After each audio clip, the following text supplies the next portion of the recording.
Now, the Roma Wine Company of Fresno, California presents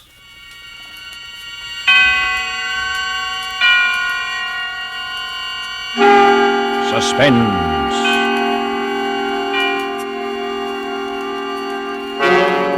Tonight, Roma Wines bring you the distinguished actor Mr. J. Carroll Nash as star in Footfalls, a suspense play produced, edited, and directed by William Spear. Suspense is presented for your enjoyment by Roma Wines. That's R-O-M-A, Roma Wines. Those excellent California wines that can add so much pleasantness to the way you live, to your happiness in entertaining guests, to your enjoyment of everyday meals.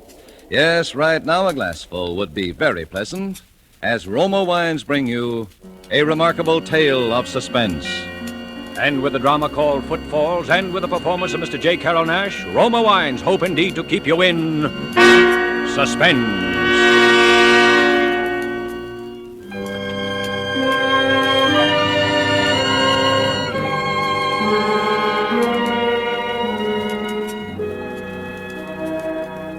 How you feeling, Bose?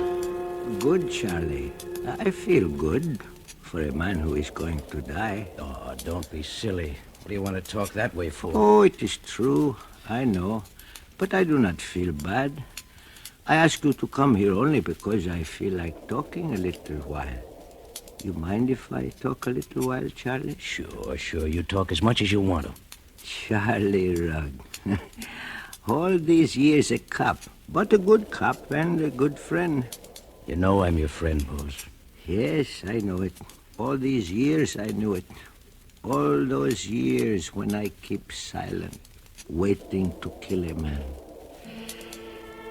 There are not many people now who still remember my Manuel. But you remember, even when he was a little boy. Yes, perhaps it was true. I was too fond, too easy on him after his mother died. But it was only because he was not so strong. And he was a good boy. Always Manuel was a good boy. You were like the others too, Charlie, the way you thought of him, but you, I know it was because you were afraid he would bring sorrow to all boys. I even remember the first time you were afraid, when he was just a little fellow. Papa? Yes, Manuel? What are you doing? What am I doing? Well, what I always do. I work. I mend shoes. How do you? What kind of questions do you ask me? How do I? You see, ever since you were a little baby, how I do. With my knife, my hammer, with the little nails. But how can you work when you can't see? Well, why do I have need to see when I have my hands and my ears? Papa, what is it like to be blind? Oh, it is not like anything. What I touch with my hands, what I hear with my ears, those things I see with my mind as well as you do with your eyes. Oh, it is nothing to be blind. Good morning, Miss Evans. Good morning, Boaz. Hello, Manuel. Hello. Papa, is it really true that you can tell everybody by their footsteps? Oh, of course. Didn't you see just then? And you really can't see them at all? Not even a little bit? Not even a little bit. To me, a footstep is as to you a face or a voice. Each one is different. That is how I know people and remember them, even for many years. All right. Tell me who's coming down the street now. But you mustn't look. Oh, somebody is coming now. Well. That is the easiest of all, Manuel. That is our policeman, Mr. Rugg. Now, am I right? Mm-hmm. Oh, hello, Charlie. You come for your shoes? No, just passing by. I'll pick them up if they're ready. Well, not yet, Charlie. But do you come back this afternoon, then they will be ready. Papa, can I have a nickel? Always a piece for the pocket, huh? Here's what I have. Now, you take a nickel out, huh? Thanks, Papa. Here, you young scamp. Let me go. Well, what is it? It wasn't a nickel he took. It was $50. Well, that was only a mistake. Huh, Manuel? You keep the $50. Now, go on. Run along. Thanks, Papa. Goodbye. I didn't mean to butt in between you and your young one, Bose, but I thought maybe you didn't... That I did not know. Oh, I knew. But Manuel, he needs things now, and he is not like other boys. Well, he's not so strong. It's none of my business, but spare the rod, you know. He is a good boy. My Manuel is always a good boy.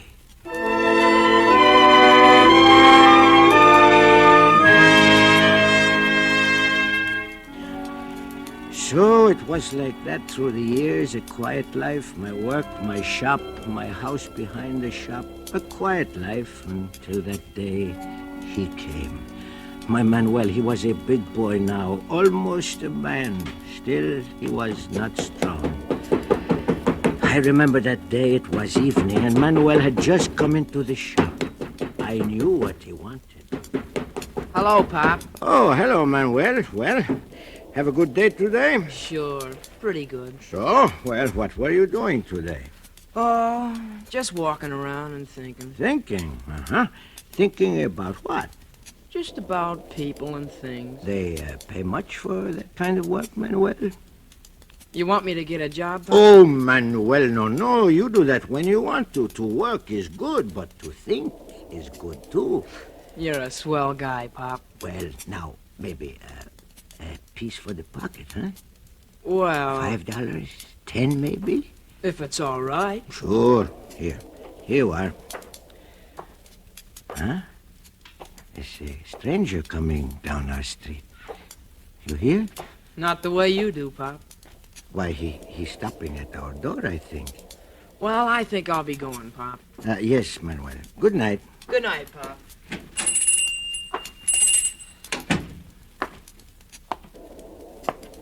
Mr. Negro? Mr. Boaz Negro? Yes? I'm a stranger in town, Mr. Negro, and I understand... Yes, I know. What? What was that you said? Oh, nothing. I was merely thinking out loud. Please continue, Mr. Wood. Campbell Wood. Wood. Mr. Campbell Wood. Uh-huh. Well, as I was saying, I'm a stranger in town, and I was told down at the depot that you had a room to rent. Well, matter of fact, I have. Well, I'm just starting at a new job in the bank, and I can't afford to pay too much, but... I always like to help a young fellow to get a start in life. How would $5 a week suit you, Mr. Wood? Oh, that is if you like the room, of course. Why, that'd be just fine, Mr. Negro. Now, if I could see the room? So you are making your start in life, Mr. Wood? Well, I hope so, Mr. Negro. You know, I can tell something about you, Mr. Wood, by your voice, but even more by your footsteps. By my footsteps? That is a sort of specialty of mine, yes? I think you will, as they say, go places, Mr. Wood. Well, I'll certainly try. Oh, yes, you will, Mr. Wood. Very definitely you will go places.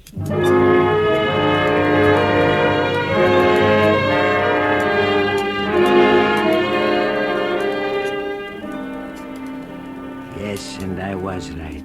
He did go places, maybe even a little too fast, and there was talk. That fine young Mr. Wood who lived with old Boaz Negro, they said, what a contrast to that son, that Manuel, who did nothing. Then that night when he came home late.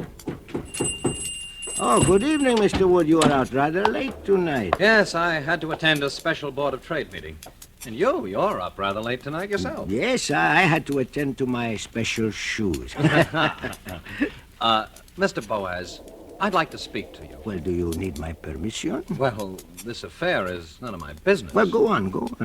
Well, darn it, I hate to see a hard-working man like yourself support a lazy son. Oh. Why doesn't he get himself a job? You know, my Manuel is not strong. Well, that's what I've heard you tell your friends, but he doesn't appear undernourished to me. Well, really, Mr. Wood, my Manuel is not too strong. Well, couldn't he learn your trade, then? Shoemaking? Well, it may be good enough for a blind man, but for Manuel... Well, I'm feeling a bit tired, so I guess I'll be going upstairs. Oh, darn it! Getting as careless as a newborn baby. Now, let me see. Oh, dear. Gee whiz. Oh, am I glad it's all here. I'm responsible, you know. Responsible for what? Why, for the gold I have in this sack. It's government money for the breakwater project. Indeed, but why have you... I know what you're thinking, Mr. Negro, but I'm keeping the money for the bank until tomorrow morning. You see, too many people in town know that we received the funds, and I don't trust that old safe we have down at the bank. Well, very, very clever, Mr. Wood. So you take the money home for you with safekeeping, and nobody is any wiser. Very clever. I rather think so myself. I'm glad I dropped the sack in front of you, Mr. Negro, because I know I can trust you as far as I can trust myself. Well, that is a fine compliment for an old cobbler, Mr. Wood. Well, I'm going upstairs now. Remember, I have your word. Yes, you have my word. What's that? Oh, well, a mouse, I suppose. I will have to set a trap. Is Manuel home? No, Mr. Wood. He is not here. Good night.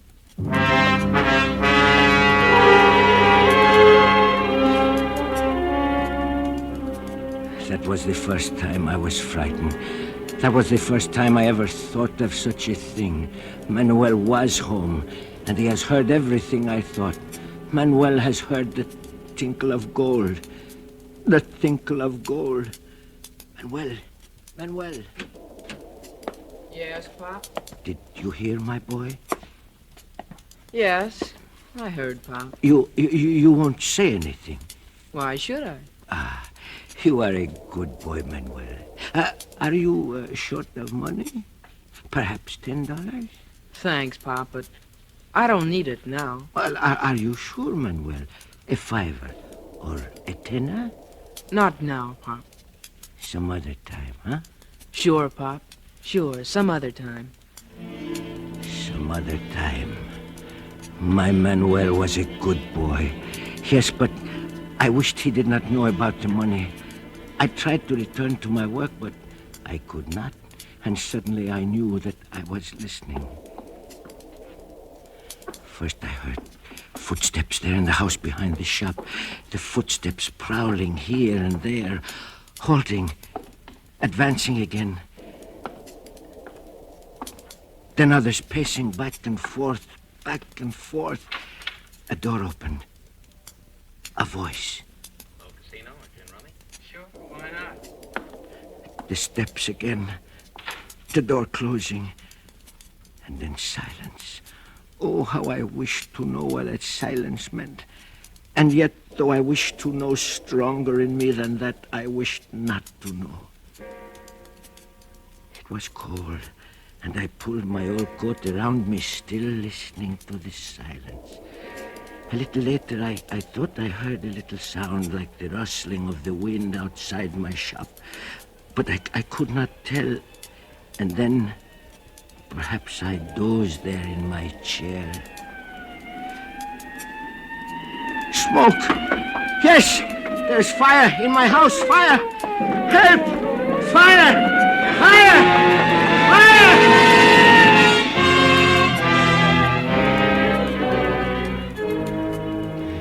The rest was like a nightmare, because I knew. Even as they poked and searched through the ashes of my house, I knew. Hey, look here. A body. A man's body. Yeah, what's left of it. Oh, a dreadful accident. It wasn't an accident, Well, why not? A guy can fall asleep with his clothes on. but this guy's got his skull smashed in. And that makes it murder. Murder.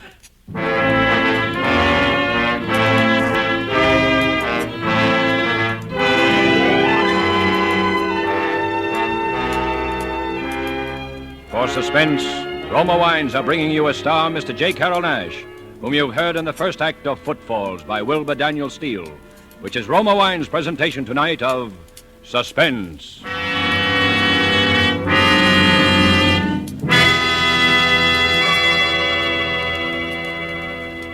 Between the acts of Suspense, this is Truman Bradley for Roma Wines.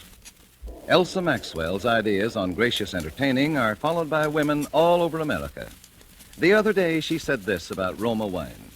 One of my favorite wines is distinguished Roma California Sherry, a glorious gold and amber wine, delightfully light and nut-like in taste. Roma Sherry is ideal for any occasion, before dinner with appetizers, or during the friendly evening hours. Yes, good Roma Sherry, like all Roma wines, is always delicious, unvaryingly good. The goodness of carefully selected grapes, brought slowly to perfection in California's choicest vineyards, gently pressed, then unhurriedly guided to flavor richness by Roma's ancient winemaking skill. Yet all this goodness is yours for only pennies a glass. Remember, because of uniformly fine quality at reasonable cost, more Americans enjoy Roma than any other wine. R-O-M-A, Roma wines. And now, Roma Wines bring back to our Hollywood soundstage J. Carrol Naish, who in the character of Boaz Negro, the blind cobbler, continues a narrative well calculated to keep you in suspense.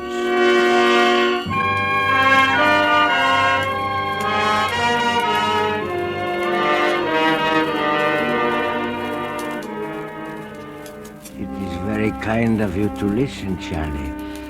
I feel suddenly so old. I feel that it is right for me to tell about it because sometime tonight I am going to go. Oh, but that nightmare day when the body was found in the ashes of my house, when I was forced, with my heart breaking, to agree with you that a dreadful crime had been committed. You remember, Charlie, you came to me here and... Listen, Bose. We've identified the body every way there is. The clothes, the cufflinks, the watch they gave him at the bank. You know that. And the money's gone. Yes. All right, then. For the 100th time, where is Manuel? Where is Manuel? And for the 100th time, I do not know. Come on, Bose. Quit stalling. Where is he? I am not stalling. I don't know, I tell you. Oh, all right. When did you see him last? After supper, he was in the shop. You knew about the government money, Bose. Yes. And Manuel, he knew too? Manuel knew? Yes. I see. Just as I thought. Well, you must not think those things about my Manuel, Chief. He is a good boy. What happened after you saw Manuel? Nothing. He went into sleep. I stayed in the shop and worked. I see. Did you hear anything, Bose? Yes, I heard the men moving about. What men? Mr. Wood upstairs and my son down here. Ah, then Manuel wasn't asleep. No, he was not asleep. Go on. A while later, the noises stopped and... We must know everything, Bose. Well, a while later, Mr. Wood called down to Manuel and asked him if he cared to come upstairs and play cards with him. You heard him ask that? Yes. Are you sure it wasn't Manuel who asked Mr. Wood? It is as I said. I do not lie to you. All right. Did Manuel go up to Mr. Wood's room? Yes, he went up. I see. Now, did you hear anything else after that? No, nothing. Nothing, hmm? Well? There is something else. Sometime during the night, I thought I heard something, footfalls perhaps, stealing past my shop. I see. That you wouldn't swear in court that you heard them? No, not in court or here in my shop. I cannot swear to something I am not sure of. Bose, you're a good man. We don't want to cause any trouble, but you understand, a man has been murdered, government funds are missing, and your son is gone. What else can we think? As far as I'm concerned, it's an open and shut case. I've issued a warrant for Manuel's arrest. No, you cannot. Yes. And if you know where he is, it'll go easier for him if you pass on that information. I've told you all I wish to tell. All right, be stubborn. Stubborn? Do you wish me to dance a jig? I tell the truth and you do not believe me. What more can I do? Gosh, put yourself in my place, Bose. This is serious business. And will you change places with me? I have lost everything. My house, even my honor. My only son. Well, I'm sorry.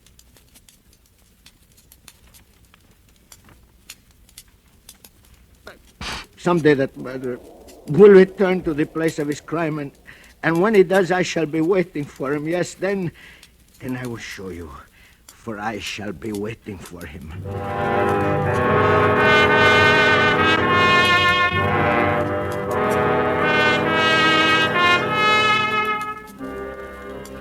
To questions, I gave no answer. To threats, I gave no heed. I scarcely heard them, for my ears were deaf to all sounds save one. The sound of footfalls. The footsteps of a murderer. Patiently as the weeks, the months, then the years moved by, I listened. For 3 years I listened, wondering only when they would come. For 3 years more I wondered if they would come. Only the last 3 years was I troubled by the growing of a terrible doubt. Suppose the steps had come and gone and I had not heard. Suppose I were to make a mistake. Suppose my ears should fail me and I could not remember. Could not remember. From that first hour of doubt, every waking moment, yes, even in my dreams, I lived in a nightmare of echoing, jumbled footsteps. Footsteps slow and halting, footsteps quick and running, pounding heavy footsteps, and those light as a cat's tread, more, faster, footsteps, footsteps.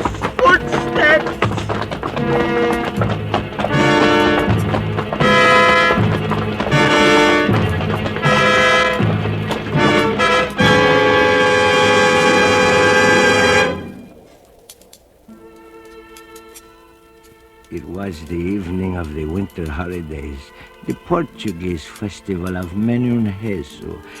Christ was born again in 100 mangers and 100 tiny altars. There was cake and wine and song, and in all the houses there were lights, even in my shop, the shop of Boaz Negro. A customer had just called for his shoes and gone out again. Now I was thinking of putting out those lights. I reached up to turn the switch, then stopped. Someone had entered the shop. The newcomer stood by the closed door. I wondered why I had not heard the footfalls leading into the shop. Yes, what can I do for you? Well, I don't know. To tell the truth. You'll have to come nearer, please. I am a little deaf. Oh, all right. Can you hear me now? Fine, just fine. I have a pair of expensive boots with me, and they're in need of repair. Could you fix them? I think so, if you'd care to leave them with me. Well, darn it, I haven't got them with me now. I just thought could I look around a bit? Look around. Well, you are welcome, but I assure you there is not much interest in a poor cobbler's shop. Well, that may be true, but the lights. Put on these lights. I can't see. Why did you turn them off? I can see much better in the dark. You're crazy. You can't see at all. How did you know? Put on those lights. Stay where you are. I can hear every move. What are you going to do? Keep away from me. Don't touch me. No! Murderer. Murderer. I have waited 9 years. I have lived for this day. Murderer.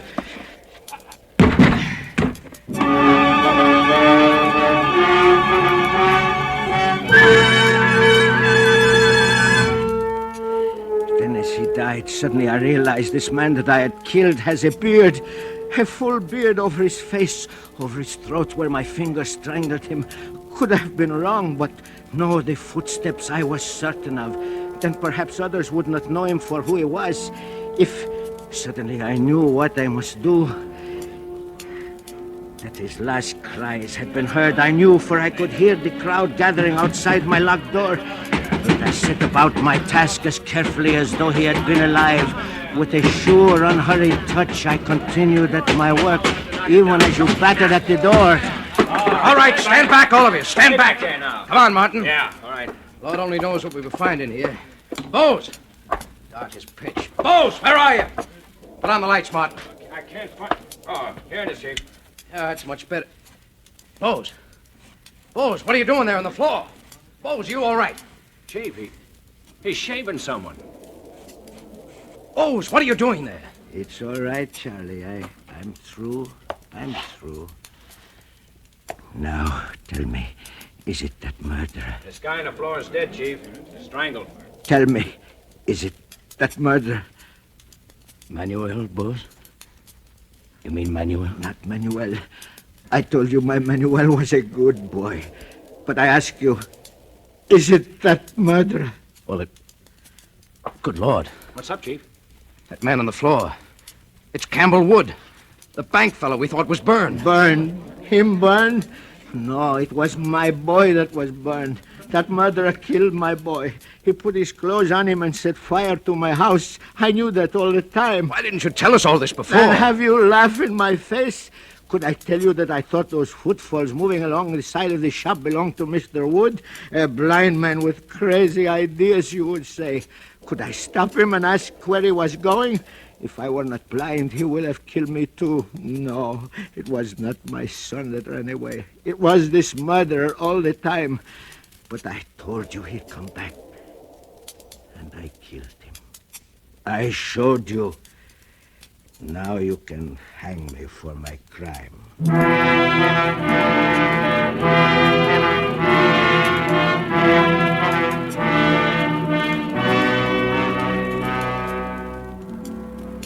You remember, don't you, Charlie? And you did not even bother to arrest me. Perhaps you did not believe old boys had such strength in his hands, huh? He died of heart failure. Did he? Well, so be it. But you believe now that old Boaz has no trouble with these ears, huh? Ah, yes, I hear. I hear everything. Even a voice close in my ear. Hello, Pop. It's Manuel. Yes, yes, I hear. Oh, Manuel. How are things with you, Manuel? Fine, Pop. Fine. You need a little money? A $5, perhaps? A $10? No thanks, Pop. Not now. Some other time. Pop. I'm waiting for you, Pop. Yes, I know you are waiting. And I am glad to come with you. My Manuel is a good boy.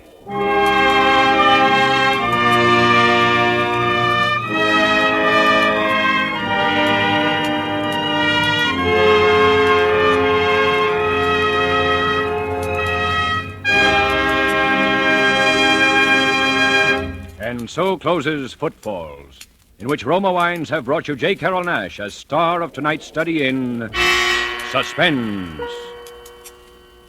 This is Truman Bradley with a word for Roma Wines, the sponsor of Suspense. July, one of the warmest months, calls for tall, frosty, iced drinks. And famous hostess Elsa Maxwell recently said, "I've discovered the perfect hot weather drink, wonderfully cooling and refreshing, one that guests really go for. I mean Roma wine and soda, made with distinguished Roma, California Burgundy, or Sauterne. Yes, Roma wine and soda is simple to prepare. Half-fill tall glasses with Roma Burgundy or Sauterne. Add ice cubes, sparkling water, and a bit of sugar. And for a decorative touch, garnish with cherries or fruit. And be sure to use Roma wine, always uniformly good, yet costs only pennies a glass, so you can serve it often. And the next time you use vermouth, choose Roma vermouth, sweet or dry. Zestful, full-flavored Roma vermouth is blended and developed with all the traditional wine-making skill of Roma wineries, is made and bottled in the heart of California's famous vineyards, yet surprisingly low-priced. Try Roma vermouth soon, won't you?" J. Carrol Naish appeared through the courtesy of Paramount Pictures and is currently being seen in their production, A Medal for Benny. Next Thursday, same time, you will hear Bonita Granville as star of Suspense. Presented by Roma Wines, R-O-M-A, made in California for enjoyment throughout the world. This is CBS, the Columbia Broadcasting System.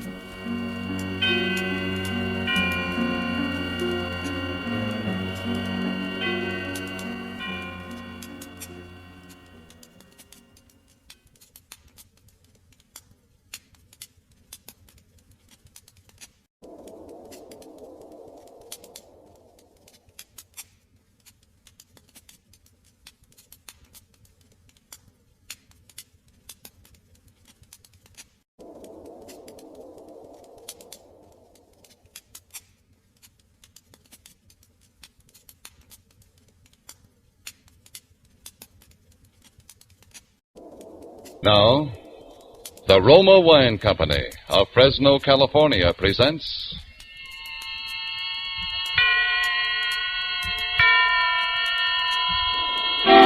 Suspense.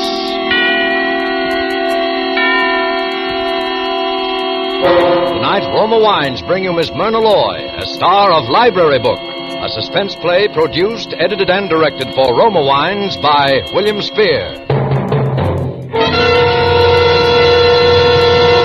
Suspense, radio's outstanding theater of thrills, is presented for your enjoyment by Roma Wines. That's R-O-M-A, Roma Wines. Those excellent California wines that can add so much pleasantness to the way you live, to your happiness in entertaining guests, to your enjoyment of everyday meals. Yes, right now a glassful would be very pleasant, as Roma Wines bring you Miss Myrna Loy in Library Book. A remarkable tale of suspense.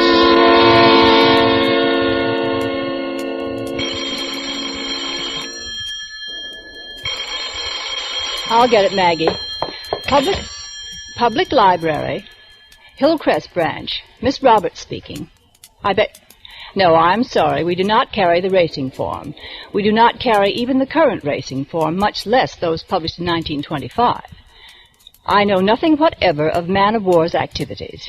Well, you'll have to consult another source to win your wager. Goodbye. Yes? Miss, do I give mine book back here? Yes, this is the return desk. Let me see. That's 2 days overdue.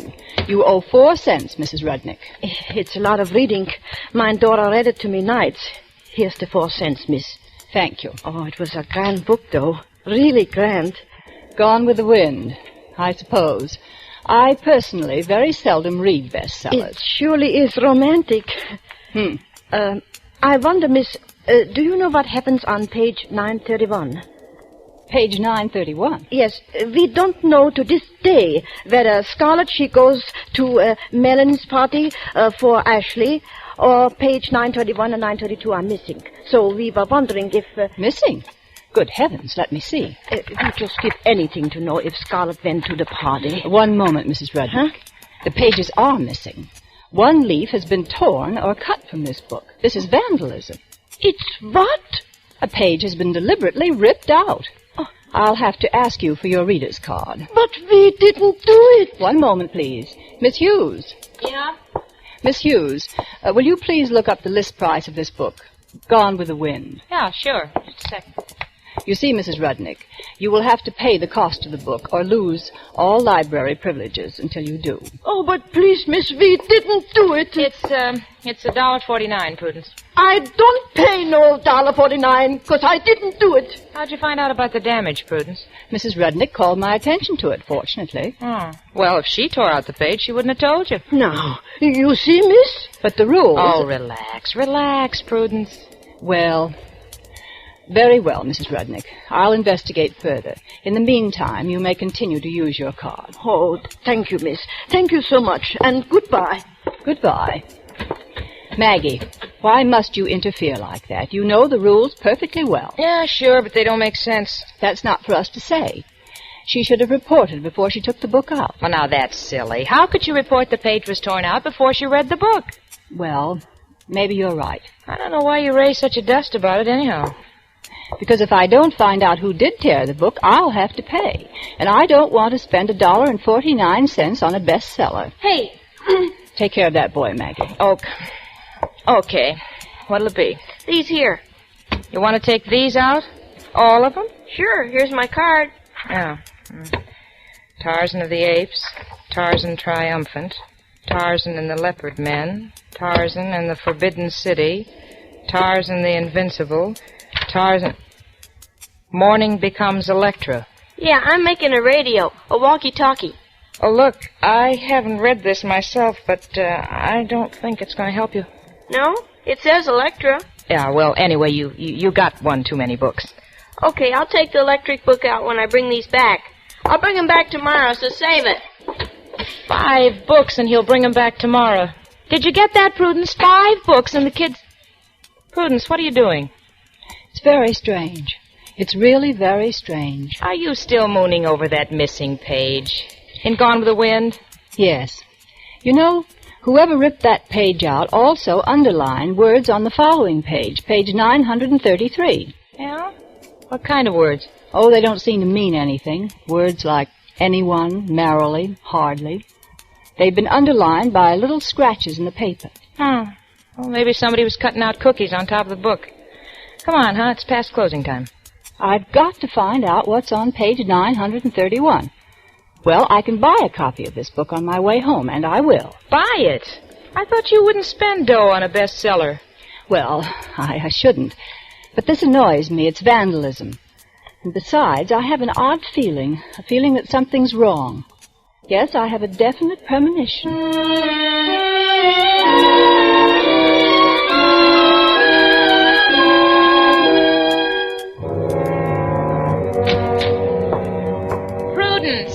Prudence, will you put that book away and come to bed? All right, Maggie. I guess you win. Oh, was cookies? No, it was words. I fastened the 2 pages together and made the marks back through. But these words don't mean anything either. Cure, wait, poor.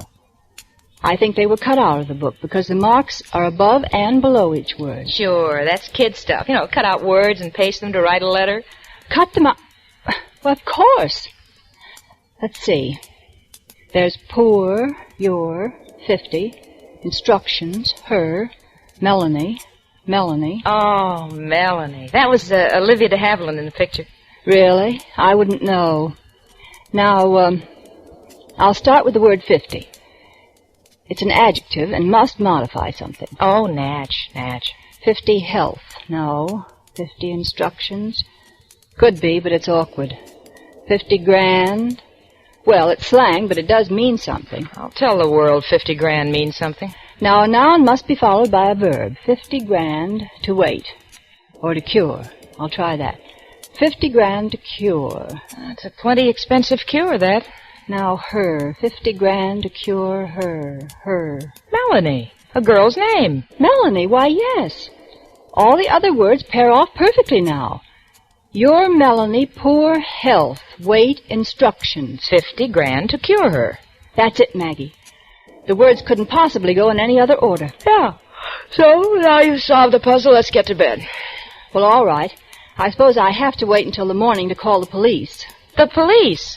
Just because a book was torn? No, because it's a ransom note. Oh, Prudence. But can't you see? That's what it says. Some poor girl named Melanie has been kidnapped and is being held for ransom for 50 grand. It's our duty as citizens to help her.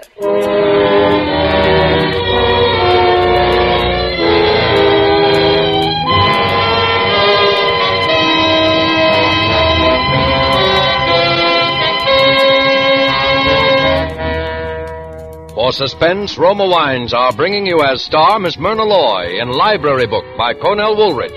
Roma Wines' presentation tonight in radio's outstanding theater of thrills, Suspense.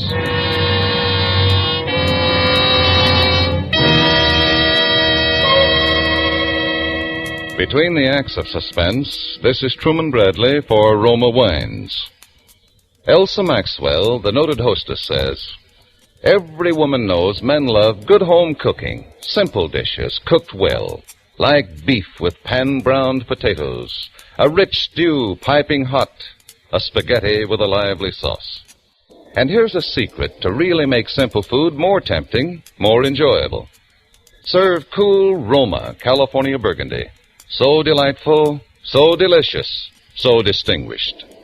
Enjoy Roma Burgundy with your dinner tomorrow night. It adds so much to the pleasure of dining. Roma wines are always unvaryingly good, full of fragrance and finer tasting, the result of carefully selected grapes, gathered at peak of flavor fullness from California's choicest vineyards, quickly but gently pressed, then unhurriedly guided to perfection by Roma's ancient winemaking skill, and bottled at Roma's famed wineries. Remember, because of uniformly fine quality at reasonable cost, more Americans enjoy Roma than any other wine. Always ask for Roma, R-O-M-A, Roma wines. And now Roma Wines bring back to our Hollywood soundstage Myrna Loy as Prudence Roberts in Library Book, a play well calculated to keep you in suspense.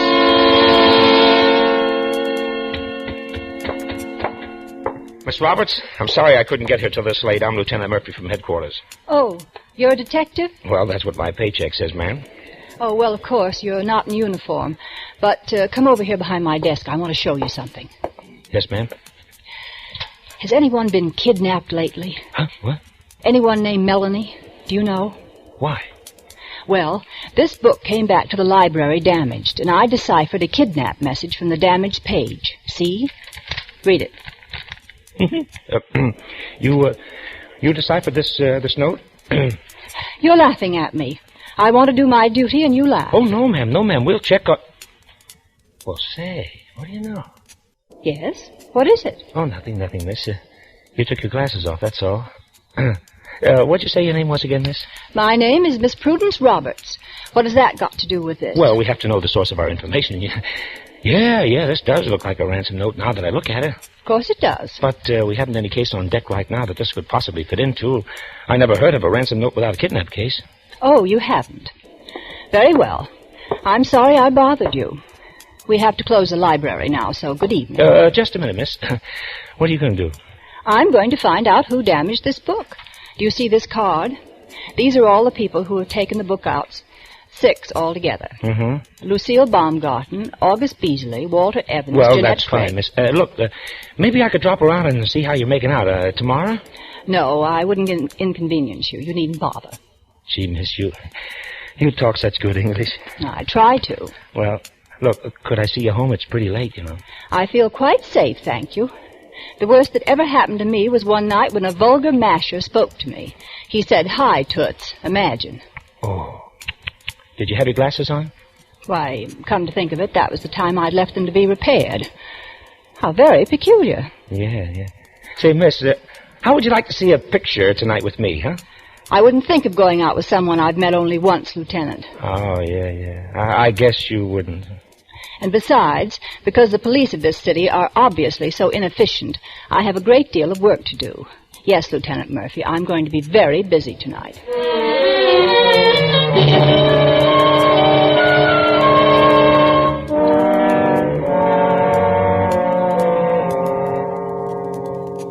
Miss Baumgarten, I only wanted to make sure. You're sure the page was missing when you read it? Oh, it was missing, all right. I remember because it took me quite a while to figure out what happened. But I finally did, so it didn't worry me. Say, I'm not going to be in any trouble over this, am I? No, it was damaged by someone before you. But, miss, I didn't even read the book. I saw the name on it, see? Gone with the Wind. So I thought it was about airplanes. I'm building a glider, but when I started to read it, criminally. I think they ought to name books so you know what you're getting. It'd save a lot of trouble. My dear young lady, a man of my age and education is aware of the value of books and cares for them properly, even novels.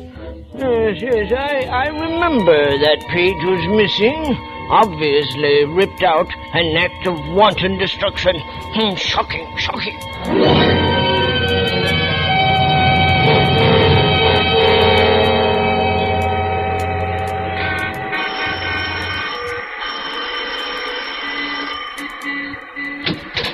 Yes, what do you want? Does Miss Jeanette Craig live here? What's that? Does Miss Jeanette Craig live here? She did. She moved. Ah. When did she move? Oh, about 2 weeks ago Monday, I think. Yes, on the 17th.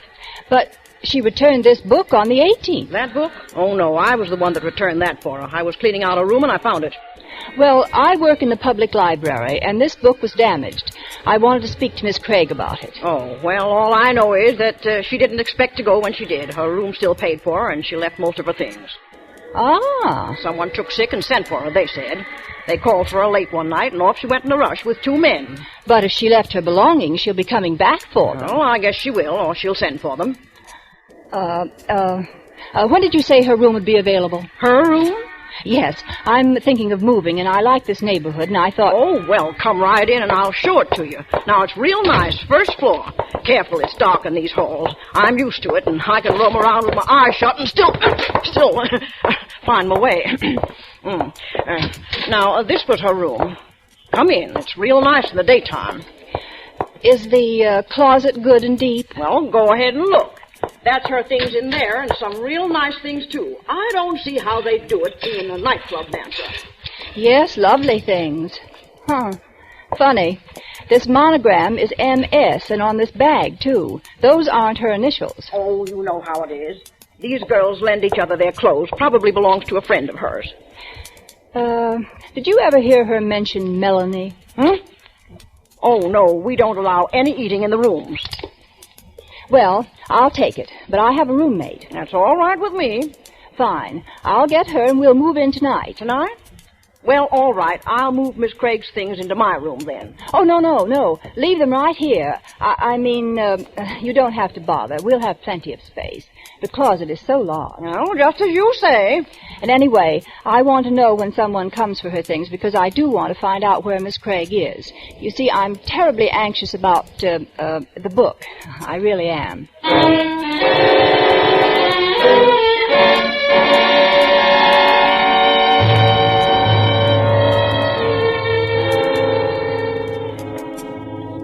Oh, Prudence, you and your mystery. We move out of a perfectly good apartment into a room next door to a pool hall. But I have to find out where Jeanette Craig is. Even when the lights are out, we have that darn neon sign. Chop Suey. Chop Suey. But don't you think it's strange, Maggie? All her things initialed MS instead of JC. M could stand for... Hey, listen. What's that? Shh. Someone's unlocking the door. Holy smoke. Someone's come for her clothes, I know it. Yes? What do you want? Well, I didn't expect to see. We rented this room today. Wait, I'll turn on the light. Now, what do you want? Well, you see, I was sent to get something... How'd you get a key? Huh? I know. You've come for Miss Craig's things. Is that it? Yeah. Yeah, miss, that's right. It's a good thing you rented the room because I come to pay up and settle everything. This way it's going to be a lot easier. This way you can just take the things. They're right here in the closet. I'll help you. Yeah? Well, thanks. Here. Huh? What did you... It's quite a load, isn't it? Well, thanks, miss. You'll have to make 2 trips. Yeah, thanks. There's so many things. Yeah, well, I'll be right back as soon as I get these in the car. Quick, Maggie. I have to dress. Help me. Well, why didn't you ask him where this I can't ask him. Now, look, Maggie. I'm going to slip out now. While he's in here, I'm going downstairs. Why are you messing in this? And I want you to cover up for me and delay him as long as possible. Oh, jeepers. What are you going to do? Come here. Look out the window. See his car down there, the long black one? Yeah, I see it. Well, I'm going to get in that taxi and follow him.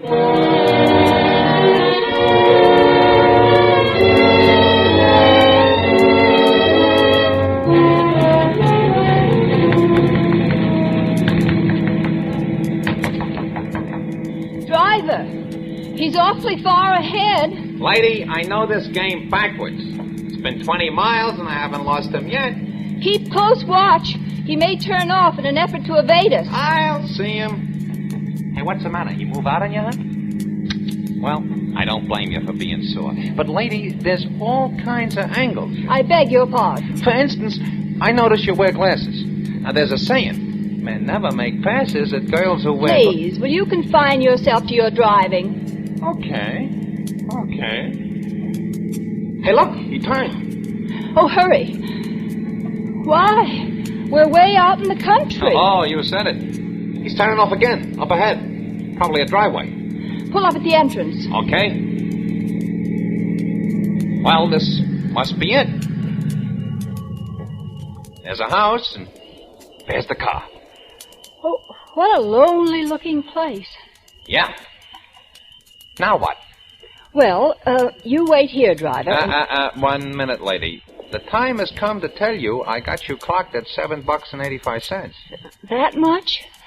And I forgot my pocketbook. I thought so, the old game. But I have money at home. Outside. You heard me? Outside. That's right. Now, if you was a man, I'd take it out of your jaw. As it is. Oh, please. You aren't going to leave me. Yeah. You're gonna walk. But you can't leave me here. Lady, I can't. Anyway, they might have a phone in the house. I don't even know where I am. I'll tell you where you are, baby. You're on your own.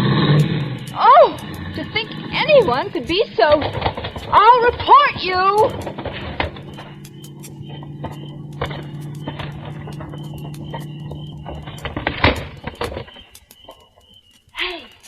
Hey, you!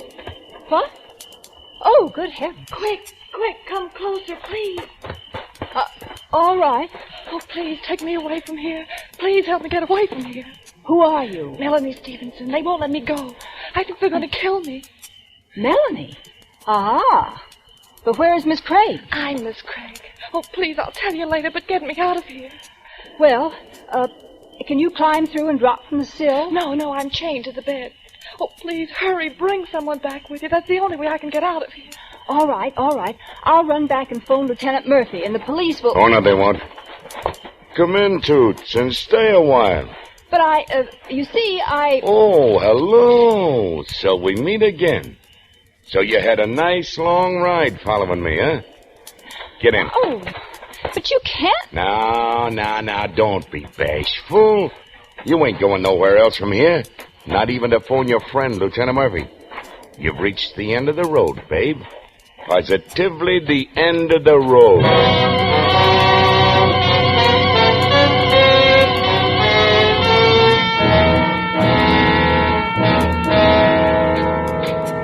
Oh, Murphy, close the door and sit down. This is important. Okay, Captain. Wow, what's up? It's a kidnapping case, Murphy. I only hope we're not too late. That man who just left my office was Martin Stevenson. Yeah, who's been kidnapped? His daughter. This is the story. She ran away from home a few months ago to work in a nightclub. Took another name. Didn't even let her family know where she was living. That's why they didn't know when she disappeared, so it wasn't reported until now. How'd she disappear? Well, her father doesn't know. But it looks like someone recognized her in the club, knew the Stevensons had dough, and grabbed her. Well, first thing the old man knows, he gets a ransom note. You know, the usual kind, words cut out of something and pasted on paper to look like a telegram. Words pasted on... Captain, what was the daughter's name? Melanie, I think. Melanie. Chief, you know, you should have had her ought to read more, like me. Huh? It's Melanie. Like in Gone with the Wind. She's the same note. The same note. What are you raving about? The note that librarian, Miss Roberts, called us about. Remember I told you? Remember what a laugh it handed us? Yeah, say, that's right. Oh, she must be a pretty smart girl. Hey, maybe we ought to talk to her. Yeah, just a minute. I got her phone number. I'll call her up. Oh, so you got her phone number. Huh? I thought you said she wears glasses. Well, I got it, Cap, just in case I turned up any information. Yeah. That's funny. She don't answer. Well, she might know one or two people besides you, Murphy. Yeah, but she's got a roommate. Oh, well, I guess I can see her in the morning. That's soon enough.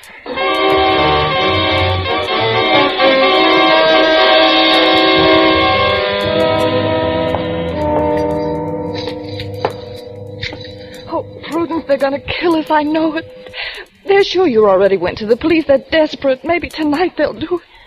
I guess they could kill us and still collect the ransom. But I don't think... No, they won't dare.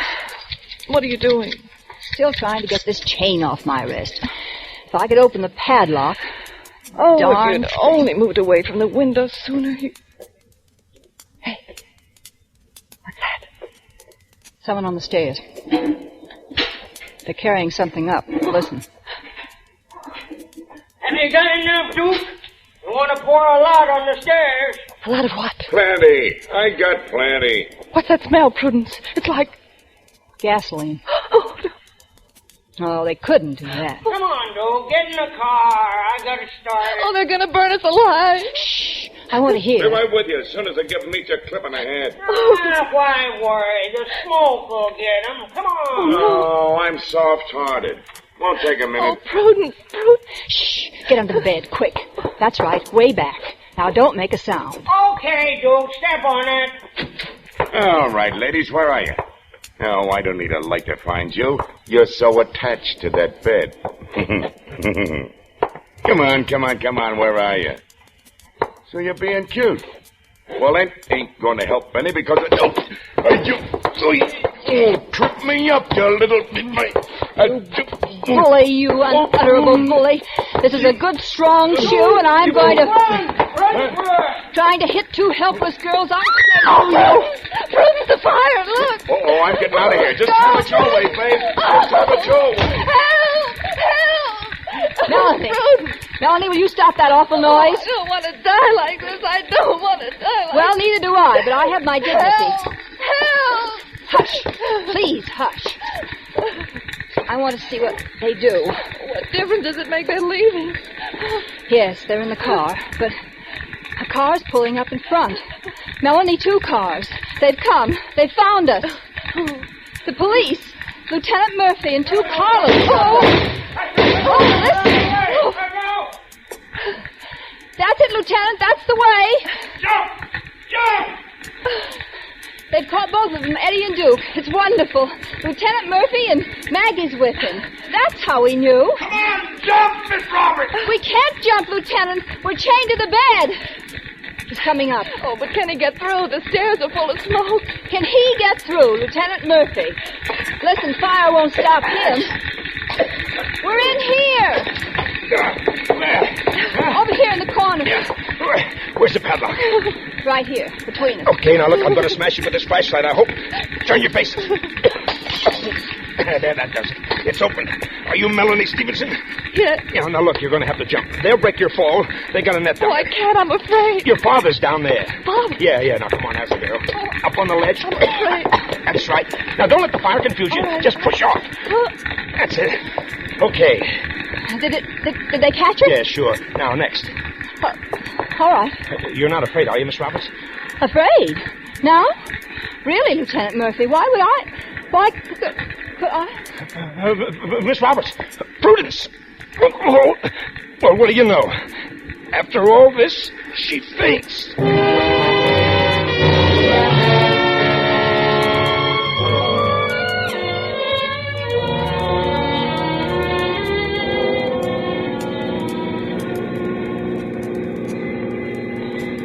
It's awfully nice of you to drive me home, Lieutenant. Oh, forget it. I'm just thankful I had enough sense to try and find you tonight. How did you find me? Well, first I went to your apartment, and from there I found where you moved to. And Maggie knew which cab you took tonight, and, well, after that it was pie. It was so melodramatic the way you got there just in time. Yeah? Oh, you know, I can't get over the way you talk, Miss Roberts. Every word so clear, just like a poem. Poem. Yeah, that's what I said. Poem.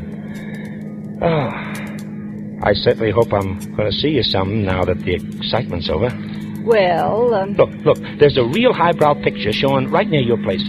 I'd sure like to take you to. No, I'm sorry. Well, I just thought I'd ask. But if you know of a good, fast murder picture with a lot of shooting... Miss Roberts. Can that, Miss Roberts? Prudence. Hey, wait, what are you doing? I'm throwing my glasses out of the window. From now on, call me Toots.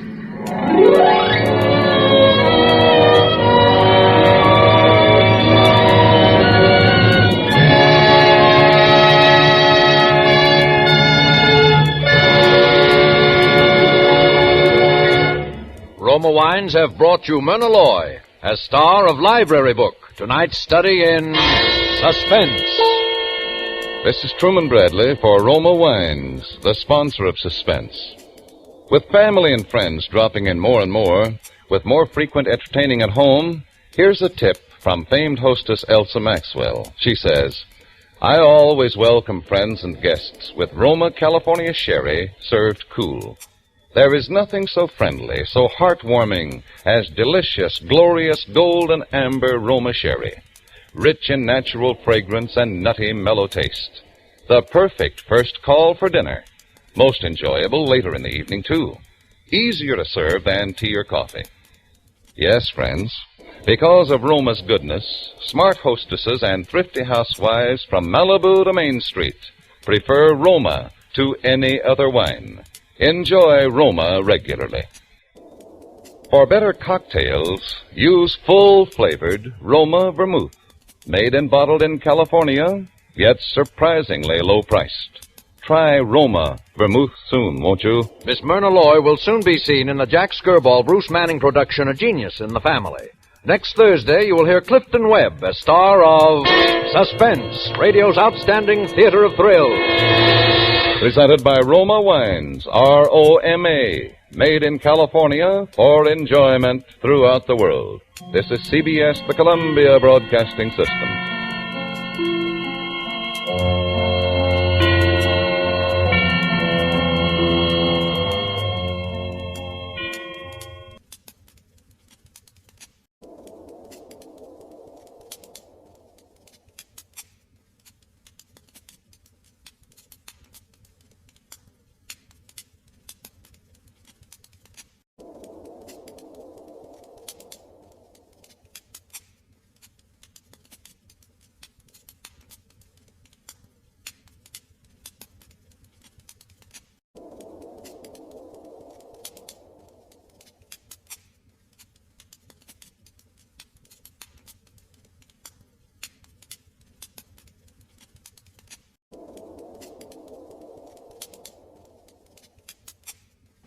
Now, the Roma Wine Company of Fresno, California presents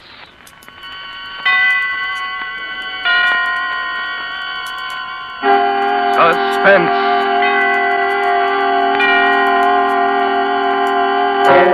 Tonight, Roma Wines bring you Miss Nancy Kelly as star of A Week Ago Wednesday, a suspense play produced, edited, and directed for Roma Wines by William Spear. Suspense, radio's outstanding theater of thrills, is presented for your enjoyment by Roma Wines. That's R-O-M-A, Roma Wines. Those excellent California wines that can add so much pleasantness to the way you live, to your happiness in entertaining guests, to your enjoyment of everyday meals. Yes, right now a glassful would be very pleasant as Roma Wines bring you Nancy Kelly in a remarkable tale of suspense. Married in a blue suit that wrinkled too easily and shoes that were too tight when I walked. Just another girl. I got hungry when I didn't eat and tired when I didn't sleep. When I got pushed around in the 8th Avenue subway and I waited in line at the movies, I was hot in summer and cold in the winter. Other people were killed and robbed and disgraced and in trouble, so I could read about it in the morning paper. That sort of thing happened to other people, not to me, not to Maud Haskin. But suddenly, I've become other people. And a million someone else's read about me. I'd like to tell you how it was.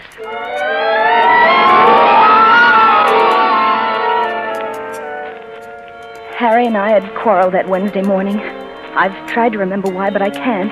I've tried to think, but... Well, I wasn't in any hurry to get home after work that day, that Wednesday. So I sat for a while on a bench in Central Park. The sky looked moody and had a dirty face. I watched evening happen quickly because it was going to rain. It started to come down, doing my crying for me. And I ran. I knew suddenly that I wanted to go home. I wanted to climb the stairs to the little furnished flat. I wanted Harry to be there so I could put my arms around him and feel him warm against me. I wanted to tell him that I loved him and that I was sick because I hadn't kissed him goodbye that morning. I nearly fell running up those narrow little steps. I stumbled a half a dozen times before I reached the 3rd floor, apartment 3B. I was nervous, and I was too eager to get in. My hand was clumsy, all thumbs, and the key wouldn't fit. It dropped to the floor. I stooped to pick it up, and as I did, the door was unlatched from the inside. Harry! I saw it open, and I nearly sobbed with joy and relief. Harry! Yes, what is it, dearie? But it wasn't Harry. Not Harry looking anxious because I was late and worried because I was drenched with the rain. This was a stranger in our apartment. A small, dark woman with eyes like two shiny brown buttons and a pinched little face. Well? She was wearing a flowered apron, and in her hand she held a limp dish towel. I blinked at her stupidly. Well, what is it? I don't want to buy anything. I'm busy. I'm making supper. Oh, but you don't understand. I'm... Looking for somebody? What apartment did you want? This is 3B. 3B? Yeah. What apartment are you looking for? Oh, but I'm not. I won't be much help anyhow. Better ask down the hall. We only been living here a few days. Living here? Yes. What's the matter with you, dearie? Are you sick? Don't you feel well? Oh, no. No, I don't feel very well. And your clothes? Why, they're sopping wet. Oh, the rain. I got caught in the rain. What are you talking about? It isn't raining. Oh, but you're wrong. It is raining. I just... Listen here, young woman. What kind of a game do you think you're playing? But are you sure? Well, I ran all the way because there was thunder and lightning. We had a storm a week ago, but it ain't rained like that since Wednesday. Wednesday? A week ago? Oh, no. No. Here, don't do that. You sit down there, dearie, and I'll get some water. Don't move now. And supper not ready and company coming. I sat on the sofa. Harry and I had talked just last night about having the spring in the middle cushion fixed. Or had we? I ran my hand over the top, cautiously, afraid. And then I stopped as if I'd suddenly taken hold of a live wire. For my fingers curved over the lumpy roughness of a pillow with a broken spring. Here, drink this. Easy. Are you better now?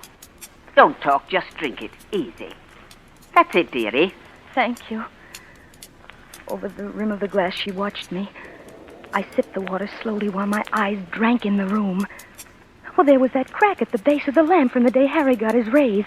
He'd been swinging me around the room, around and around in circles until we were both dizzy and knocked the lamp over. And there was a little table near the window. And there was the rug with the worn spot in it, and the fireplace and the mantel. But our wedding picture on it was missing. And in its place there was a cheap blue vase. There, better? Are you better now? Oh, much. Thank you. Want me to call a cab for you? Where do you live, dearie? Why, You were looking for someone when you come. Friends of yours? Huh? Oh, friends. Friends, yes. Yes, friends of mine. Harry and Maud Haskin. Haskin? But don't you read the papers? You mean you don't know? Know what? Why, about the murder, of course. We moved in a few days after it happened. My husband didn't like the idea, but an apartment's an apartment these days. Foolishness being squeamish about those things. But I said to him, Charlie, it's a vacancy. So what if there was a murder here? You don't mean nothing. Murder? Tell me about it. Oh, he looked such a nice young man, too. At least in his pictures. Who are you talking about? Harry Haskin, of course.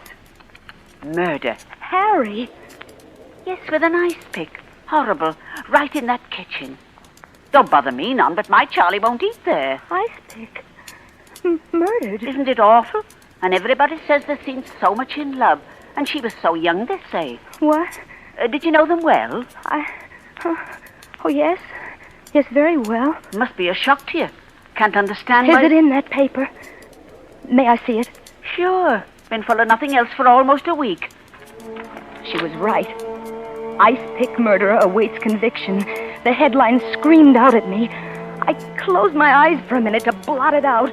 Perhaps when I opened them again, the words would be gone. But they weren't. Big and bold as life or death, they mocked me.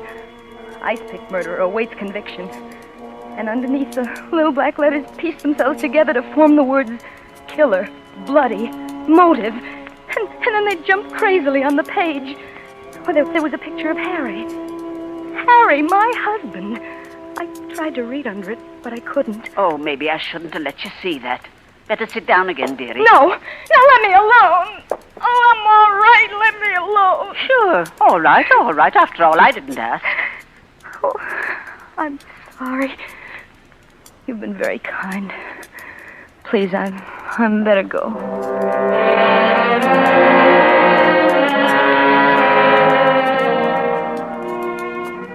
I don't remember leaving, walking down those stairs out of the door. I just remember finding myself on the street again, half walking and half running, wanting to curl up on the pavement and let my head burst with the ache and the fright that was growing inside. Toot, toot, I'm a fireman. Watch out, I'm a fireman. Toot, toot. I was back in Central Park again. Toot, toot, I'm a From out of fireman. nowhere, a little boy on a scooter came tearing around the bend. He turned sharply to keep from running into me. I watched him lose his balance and try to regain it dizzily. I'm a fireman. Watch out, lady. Hey, lady, watch out. Watch out. He toppled over and fell in a pathetic little heap on the ground. His knee was bleeding. I ran over to pick him up. Oh, my knee. It hurt. Oh, my knee. Help me up, will you? I bent over him, my arms outstretched to lift him to his feet again. And then I remembered. I was dead. I'd been murdered by my husband almost a week ago. I was dead. Help me up, lady. Will you? I froze. This little boy, if it were true, and it was because I'd read it in the paper myself, if I were really dead, I knew I couldn't touch this child. I was afraid for him. So I ran again. Hey, lady! I ran faster and faster till I couldn't hear him anymore. Then it was later somehow, and really dark. And I was so tired.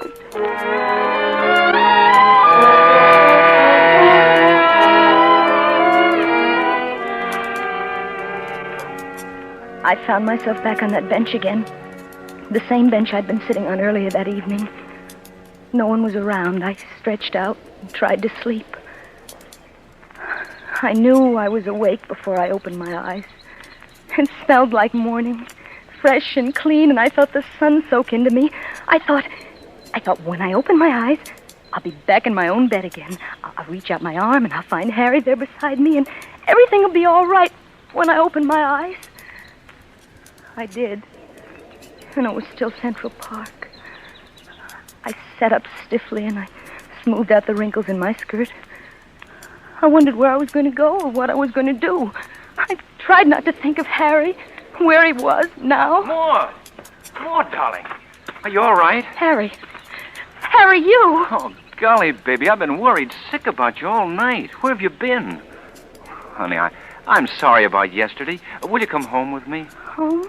But look at your clothes. They're still damp from the rain. Oh, if you get sick, I'll never forgive myself. How do you feel? Are you all right? Rain. Oh, yes. Yes, I'm all right. Oh, good. Come on, then. Let me take your arm. His big hand and long, strong fingers pressed against my arm. My head still ached, so I let him lead me. We left the park from the entrance on 72nd Street as a little boy on a scooter came tearing around the bend. Toot, toot, I'm a fireman. Watch out! Toot, toot, I'm a fireman.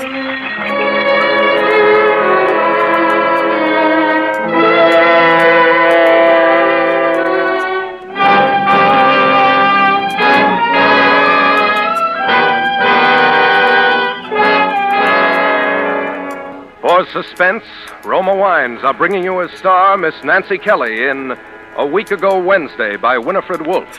Roma Wines' presentation tonight in radio's outstanding theater of thrills, Suspense.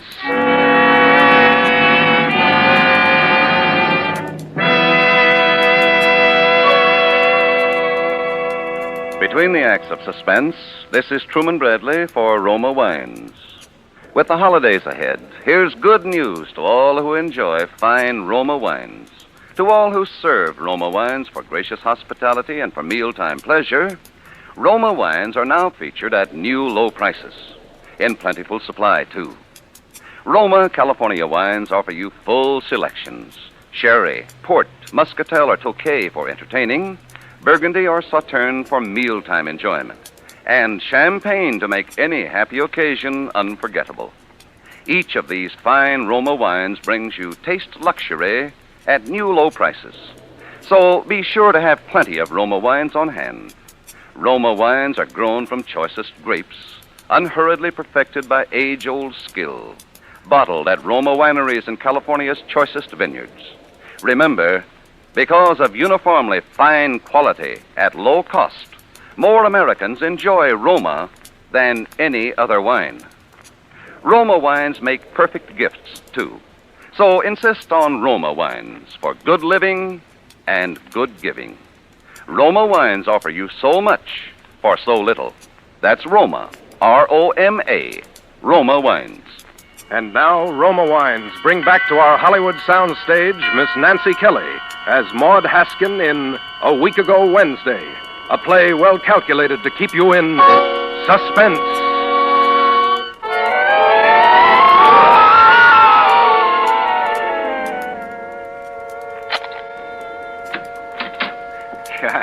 Place looks awful, doesn't it? I don't know how many cigarettes I smoked. I tried to sleep, but I couldn't, so I tried the couch, and no luck there either. That broken spring didn't help much. I was almost out of my mind worrying about you, honey. I got hungry about 3 o'clock in the morning, but I couldn't eat. Dirty dishes still in the sink. Never mind, I'll wash them. Maud, darling, Yes? come here, will you? Why are you standing near the mantel? Why don't you come over to me? Huh? Oh, I was looking at the picture on it. Our wedding picture. It's there. Of course it's there. Where should it be? Darling, put your arms around me so I'll know you're real, that you've come back. Where did you go? Where were you? I don't know. All right, I won't ask questions now. Just put your arms around me tight and tell me you still love me. He held me close to him, and he bent his head so it was buried warm and heavy against my throat. I thought it wouldn't hurt because he's pressing me too tightly if I were dead. I couldn't feel the tiny pulse in my throat beating quick and sharp if I were really dead.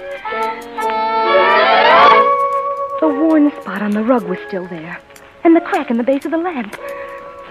But the wedding picture was back on the mantel, and the woman with eyes like two shiny brown buttons was gone.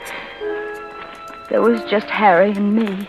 Are you hungry? Let me get you something to eat. I am hungry a little. Well, let me make you something here. Now, you sit down here on the couch, and I'll bring it to you. Or, you want to change first? Yes, I'd like that. Gee, I'm sorry you got caught in the rain, honey. It was raining, wasn't it, Harry?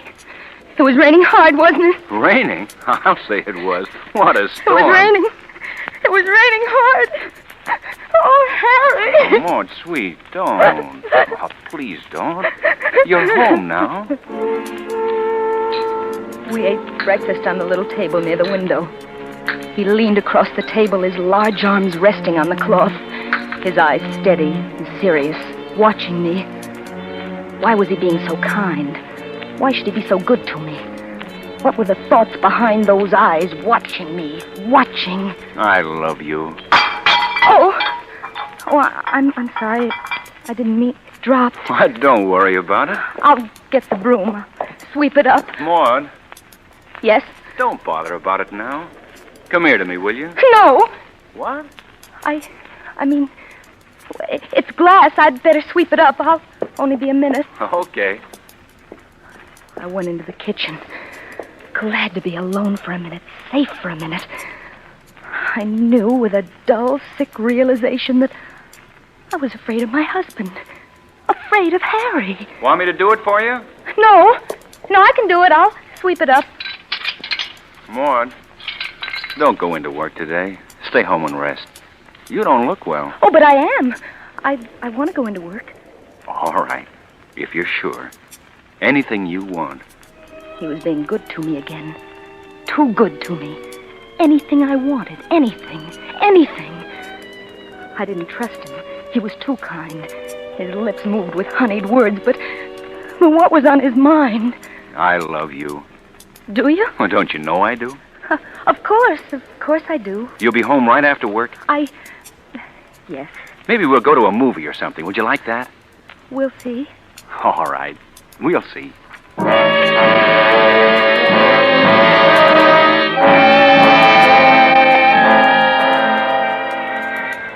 He walked me to the 8th Avenue subway like he always did. And when he kissed me goodbye, a slim tremor of fear went through me. See you tonight, darling.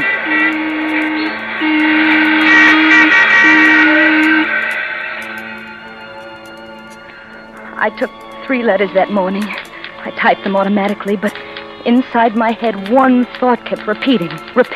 I'm afraid of Harry. I'm afraid. My husband is going to kill me. I know because I dreamed it last night, only I'm not sure it was a dream. Maybe it was a warning. A warning. My husband is going to kill me. Kill me.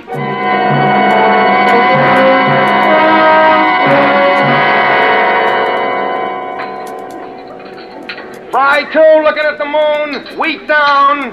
What'll it be, lady? Ham on rye. Coffee. Coming. Ham on rye. The drugstore was full of hungry, busy people reading the daily paper.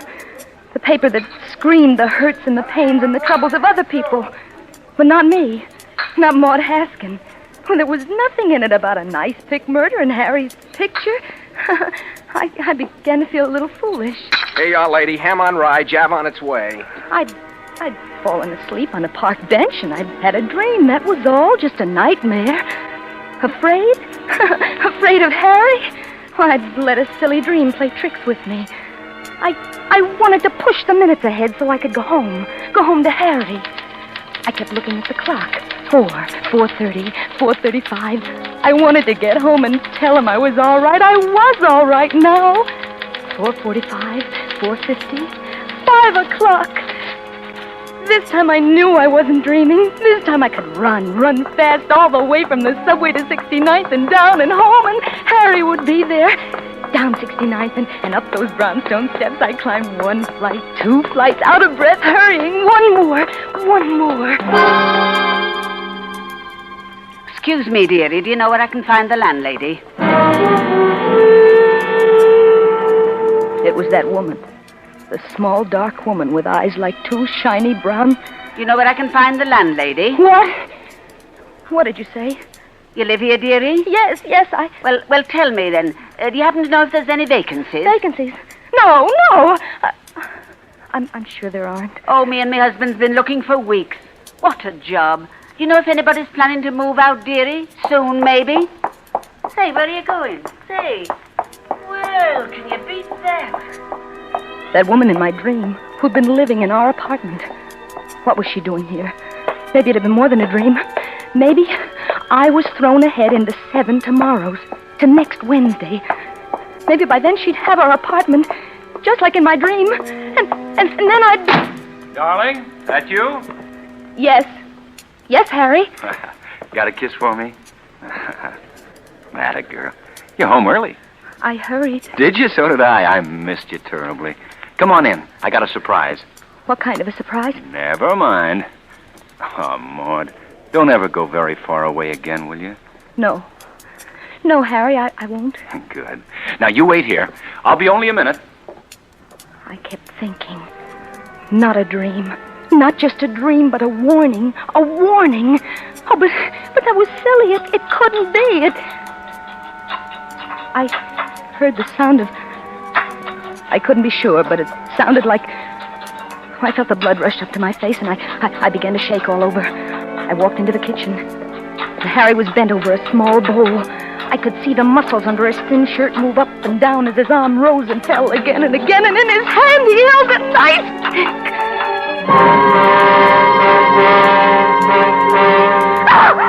Maud! What is it? What's the matter? Nothing. What are you doing? Oh, why did you come in? This was going to be a surprise. You're not angry because I spent the money, are you? We've got to celebrate. No, I'm not angry. I wish you hadn't come in, though. You spoiled it. I'm sorry. I didn't mean it. Doesn't matter. Nothing matters as long as you're here. He put the ice pick beside the bowl and he took me in his arms. And all the time he kept telling me he loved me, I was looking fascinated at the ice pick, thin and sharp. The ice pick. Spoil his surprise. Yes, I'd spoil it. He thought he was going to kill me, but I wasn't going to let him. Gee, I love you. I love you. I'd smother the lying words in his throat before he could say them again. I'd been warned, and I wasn't going to let him do it. I reached out and I felt my fingers creep around the handle of the ice pick. I was strong and safe now. That dream wasn't going to come true. I'd make sure. I held it tightly, and I raised it behind his back, and I saw it over his shoulder, poised like a serpent ready to strike. Ready. Darling, I love you. I'd done it. I put all my strength into that blow, and the ice pick half disappeared into him. Maud, His arms, still around me, grew limp. I felt them slide heavily, big hands dragging at my body as he desperately tried to stay on his feet. His long fingers clutched at my belt, and he tore it from me. And then he fell, still holding it in his hand. He was still at my feet, a red circle of blood on his white shirt, and in that circle, the ice pick.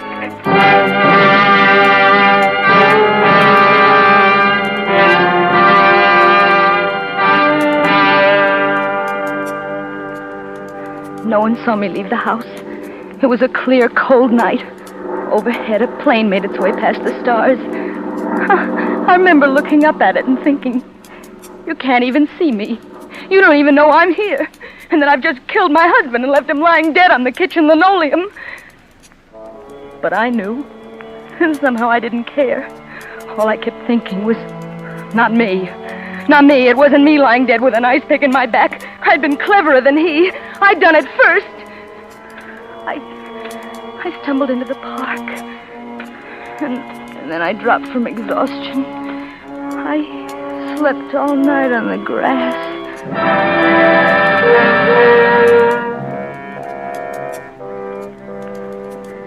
In the morning, I remembered. But I was too sick to care. I was almost sorry I woke up. I didn't want ever to wake up. I started to walk again. I kept on walking until I couldn't go anymore. There was a bench. I sat down. Someone had been there before and left a newspaper. I picked it up and I read it. And then I knew. As big and bold as life or death, it mocked me. Ice pick murder, and the words killer, bloody, motive jumped crazily on the page. And Harry's picture, just as it had been in my dream, only this time I read on. Harry Haskin dead, murdered, police searching for wife Maud Haskin. And then I knew. What? Harry never wanted to kill me. Harry loved me. I tried to run away from a dream, just a dream, and instead I made it live, and now Harry was dead.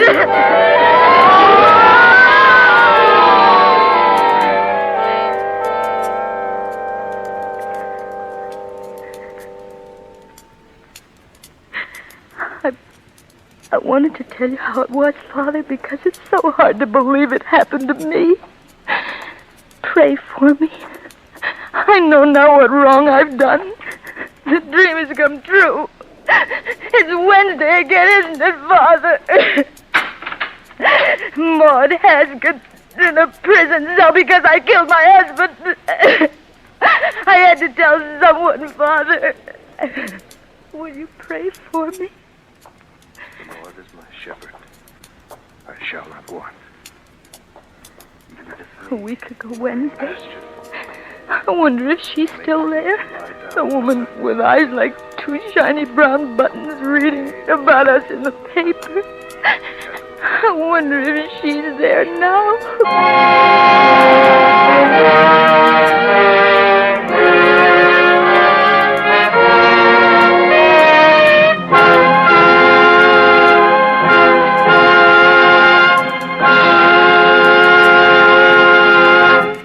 Roma Wines have brought you Miss Nancy Kelly as star of A Week Ago Wednesday. Tonight's study in Suspense. This is Truman Bradley for Roma Wines, the sponsor of Suspense. This is the time of the year when unexpected guests and old friends drop in for surprise visits and joyous reunions. To make the evening more pleasureful, famed hostess Elsa Maxwell makes this suggestion. Serve guests a wine that adds warmth to the welcome. Such a delightful wine is red Roma California Port. A heartening wine, a gracious wine that adds so much to the enjoyment of an evening with friends. Roma Port is vibrant with the rich brilliance of a precious ruby, the softness of velvet, with the fruity fragrance of the fresh grape, and a delicious nectar-like taste of natural sweetness. Roma Port is a proud wine in a family of California's finest. A true wine, always unvaryingly good. Priced so reasonably low. try Roma Port soon, won't you? That's Roma, Roma Port.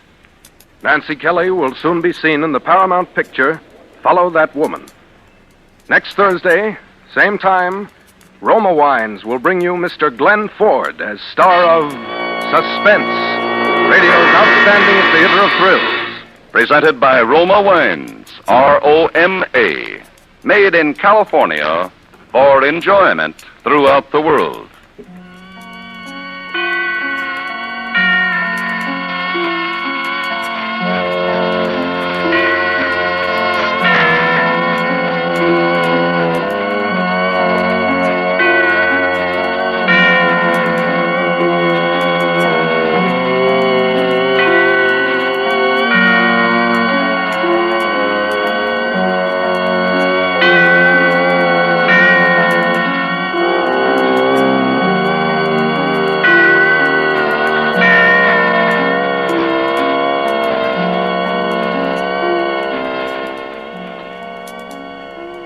This is CBS, the Columbia Broadcasting System.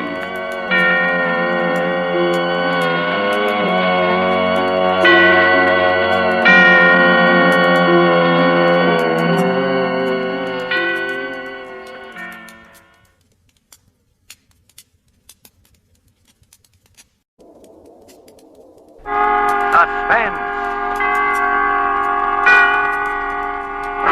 Mr. Brian Dunleavy as star of Out of Control, a suspense play produced, edited, and directed by William Spear.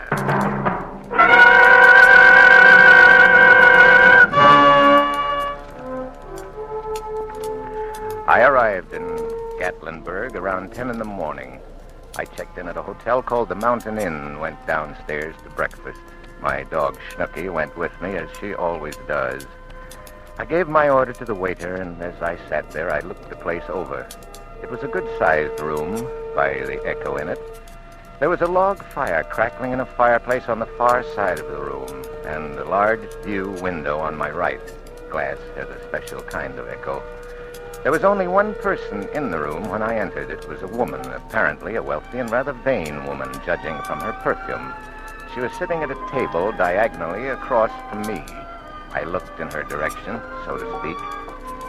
I heard a man's footsteps approaching across the room and smelled fresh polish on riding boots as he went past me. He paused before her table. Well, if it isn't Mrs. Dennis Fillmore. Hello, Marcia. Walter Crane, You surprised to see me? what do you want? I hear your husband is thinking of running for governor. So what? Well, Marcia, I've got a newspaper clipping here. I thought it might interest him. It's about your pal, the late Eddie Hasson. What about Eddie? I'll read you the headline. Eddie Hasson killed in auto crash. Colorful Reno figure plunges from Mountain Road. Car out of control, say police. Dennis never I knew didn't Eddie. mean to eavesdrop. I never mean to, but as some people can read what's on the marquee of a movie theater 10 blocks away, the most intimate conduct and conversation comes to me from across the room as if spoken into a microphone. This is a dubious pleasure for me at most times, but as Marcia Fillmore and Walter Crane continued, my interest became more than casual. He was reading again from the newspaper clipping. Here at the bottom of the article. Marcia Hanley, hostess at the Blue Parrot Hasson's Gambling Club, is beneficiary of an insurance policy. Miss Hanley was the late Mr. Hasson's companion and was to have been married to him upon his divorce decree becoming final. Well, I was just wondering if your brand new, politically minded husband would be interested in the fact that you were known locally as a gangster's companion. you always were a louse, Walter, but I never thought you'd stoop to blackmail. Look, I lost a good job because of you, Marcia. When an insurance investigator gets fired because his employers think he's too susceptible to beautiful dames, he never gets back in the racket. I've got to look elsewhere for a source of income. And it so happens there are some things about Eddie Hasson's accident that might interest my former employees. Eddie's car got out of control, and that's all there is to it. Look, you seem to forget, baby, I investigated that case for Pacific All Risk before they paid off. And I didn't tell all the things I knew or all the things I thought. Because, well, you were making Life very interesting for me in those days. Well, Marcia? You're wasting your time, Walter. Am I? Get out. Take your clipping with you. Well, you can't blame a man for trying. Oh, waiter. Oh, yes, sir. Bring me a glass of water, will you? Ice water. Was something wrong, ma'am? No, nothing's wrong. Get the water. Yes, sir. Right away. Why did you do that? What? Nothing, skip it. Oh, the ice water? I'm thirsty, that's all. You're sure that's all? What else would I want with ice water? Forget it. Look, Walter, I'll sell Dennis on the idea of investing some money in a company of yours. Well, now, that's more like it. When's he coming up here? Tomorrow. But you mustn't see him till I've had a chance to talk to him. Hmm? Get out of town right away tonight. What? Well, where will I go? I have a fishing lodge up in the mountains. I'll give you the key to the place. You go up there and stay till I've sold Dennis on the idea. When the time's ripe, I'll come and get you. I'll cut you in on the deal if you sell him good enough. Women do things sometimes, Walter, that they don't want to be paid for. Lonesome women, maybe? Maybe. Marcia, you're still the most beautiful woman that ever led a man up a garden path. Let's drink to that, Walter. In ice water? In ice water.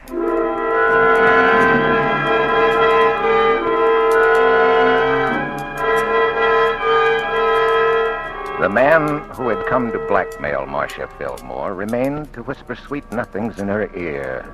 It didn't make sense at first, but then I remembered. I had been told that she was a very beautiful woman. Beautiful to look at, that is.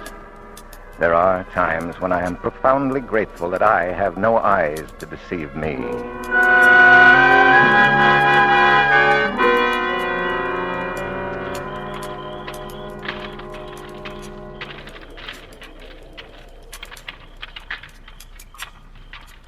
It must have been shortly after midnight that I heard it. I awoke with a start and sat up in bed. Although I have been blind for many years, I still reach out automatically for the light switch when I am awakened in the night. When the light went on, the sound stopped. I turned it off and waited.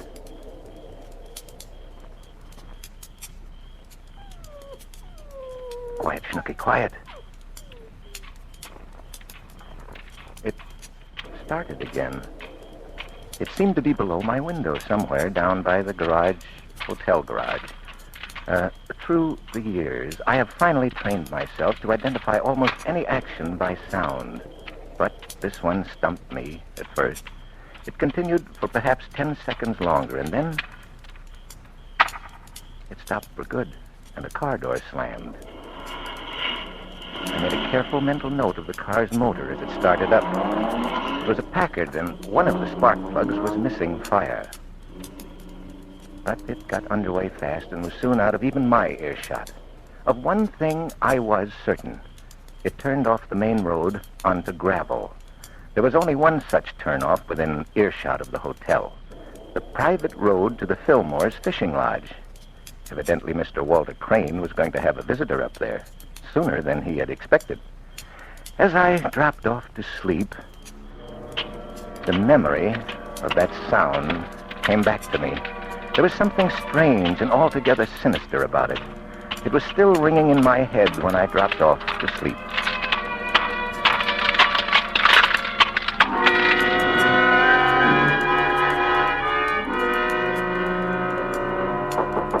I was awakened early by an insistent rapping on the door of my room. Quiet, Snooky. Just a moment. I fumbled about, found my robe, and put it on. Captain McLean? I'm Duncan McLean. May I come in for a moment? Of course. I do hope you'll forgive me for bursting in here like this, but I saw you in the dining room yesterday morning, and when I heard who you were, I hope you won't be angry with me. Why, not at all. Past my getting up time anyway. It must have been the mountain air that made me oversleep. Won't you sit down? Thank you. Cigarette? Yes, thanks. Here, I've got it. You know, you're really amazing. One would never suspect that you're... Blind? Well, Mrs. Fillmore, we blind people can compensate to a certain extent by developing other senses more acutely. You know my name. I took the liberty of asking the head waiter last night who the lady was with the intoxicating perfume.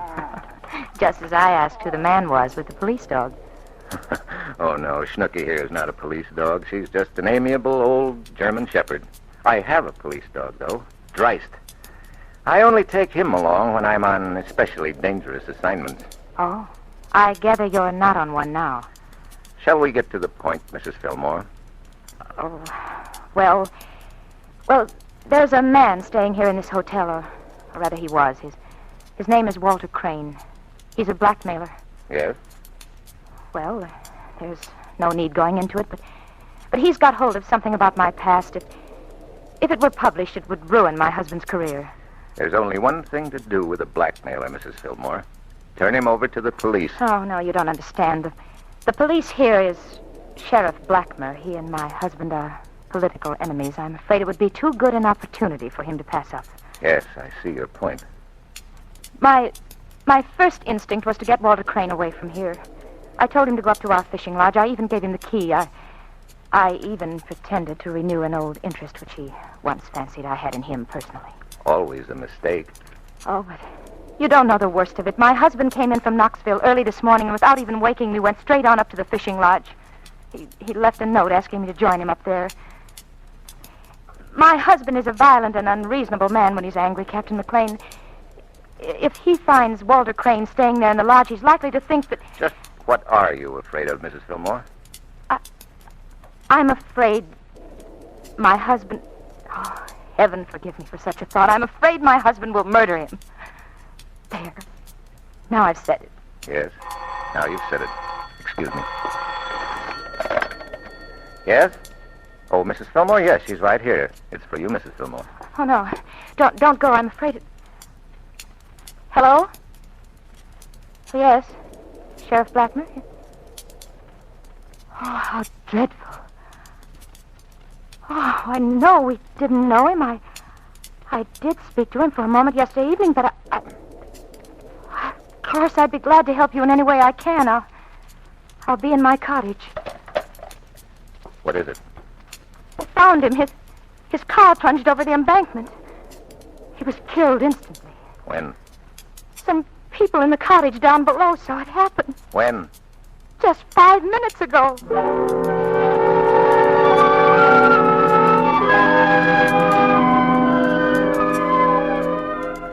On the way over to her cottage, I stopped at the hotel desk and sent a wire to the Seeing Eye Kennel in New Jersey.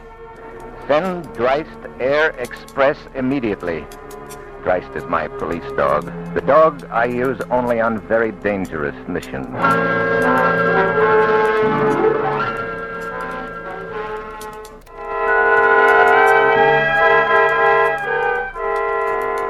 Sheriff Blackmer was a big, professionally cheerful man, but I could tell from his voice that he was plenty worried.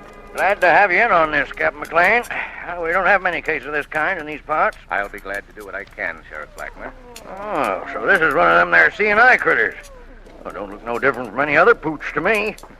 Nice poochy. Well, I thought those C&I dogs were trained to be gentle. I trained this one myself for special jobs. What kind of job? Stand right now. Don't bother to explain. I think I know the answer to that one. Yes. Well, now let's get down to business. Mrs. Fillmore. Yes, I suppose you want some information about that road up to the fishing lodge. It's quite steep and hard to negotiate if you don't know it. I know the road very well, Mrs. Fillmore. Well, then, what are you... You said you didn't know this man, Walter Crane. Sheriff, I was very foolish when I spoke to you on the phone. As a matter of fact, he's a very old friend of mine, or was. I think you'll understand when I tell you my husband was very jealous. Jealous enough to have killed him? Killed him? I thought he died in an auto crash. He was murdered and thrown into the car just before it crashed. He died with an ice pick through his heart.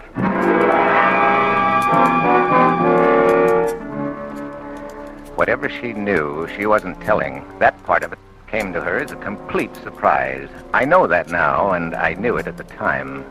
Whatever Marcia Fillmore had known about Walter Crane's death, she was innocent of stabbing him through the heart with that ice pick.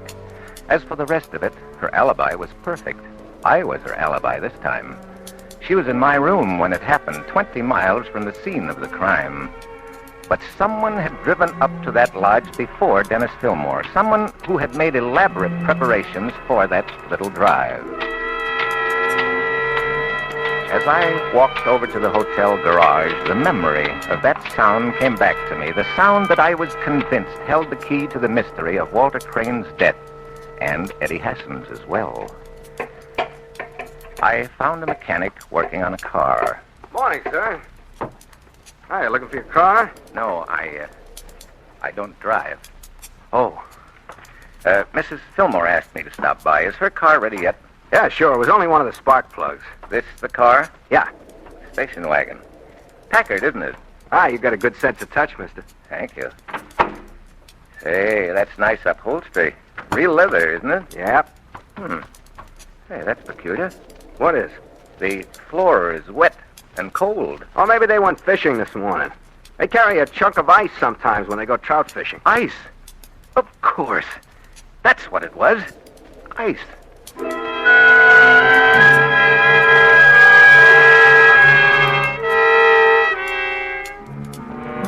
Captain McLean, you must believe me. I know that my husband didn't do this terrible thing. Then why did you come to me this morning and tell me you were afraid your husband would murder Crane? Oh, don't you understand why I needed help? I knew you only work on murder cases, so I tried to get you interested by making that story up. I think I can save your husband, Marcia, but only if you tell me the absolute truth. Oh, I will. I swear I will. Did you go up there to that cabin last night to see Walter Crane? No. Lie number one. You drove up there around 12:30. How did you know? I heard a car drive out about that time. It was a Packard with one dead spark plug. This morning, your Packard was in the garage getting a spark plug replaced. You don't know I went up there. I heard you turn off on a gravel road about halfway up the mountain. Your road is the only one up that way. All right. All right, I did go up there. But I wasn't there when it happened. Marcia, have you ever seen this bottle before? Why, certainly. It had Verilyn in it, sleeping medicine. It's a prescription of my husband's. Have you any idea how it got in Crane's car? Well, I gave it to him. He said he couldn't sleep. How did you give it to him? Why, in the bottle, of course. Are you intimating that I drugged him? I'm only trying to find out what Crane did the last few hours of his life. If he took an overdose of sleeping medicine, it might account for the accident. He might have got up this morning still woozy from the effects of the drug, got in his car, released the emergency brake, and blacked out for a split second, as sometimes happens in the reaction to an overdose of sleeping medicine. Lost control of the car and crashed over the embankment. It might have been as easy as that. But that wouldn't account for the ice pick through his heart. No. Not unless... You took a chunk of ice up there last night, didn't you? I don't know how you knew. Well, yes, he needed some, especially if he was going to do some trout fishing, and Walter was very fond of ice water. Yes, I know. He ordered some last night at dinner. Is there anything you don't see with those sightless eyes of yours? I still don't see the murderer of Walter Crane. I thought for a moment there you suspected me. I'm perfectly capable of it. You had the motive, you had the ice pick, but you weren't there when it happened. No. They can't prove that Dennis was, can they? Well, he's a pretty likely candidate, isn't he, Marcia? Oh, I'm so worried about him. They have a posse out for him. Where will he go, I wonder? I wonder.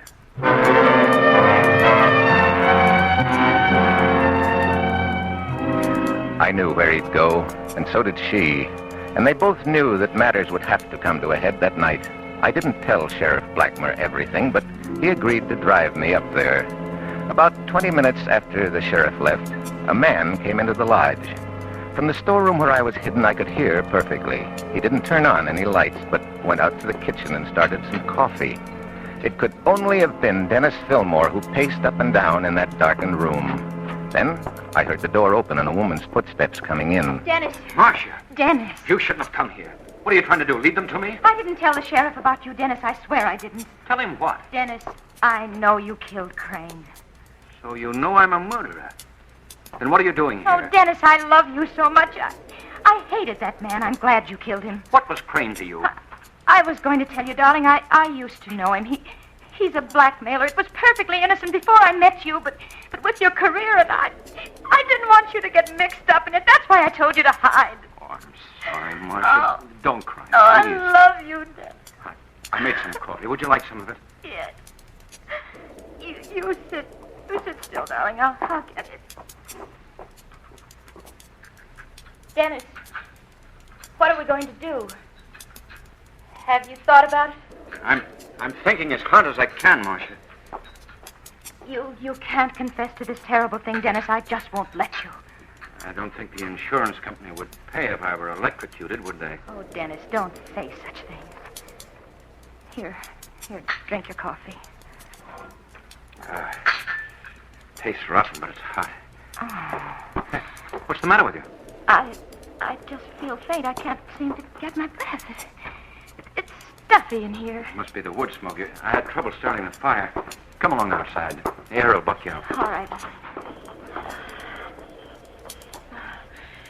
Yes, there. That is better.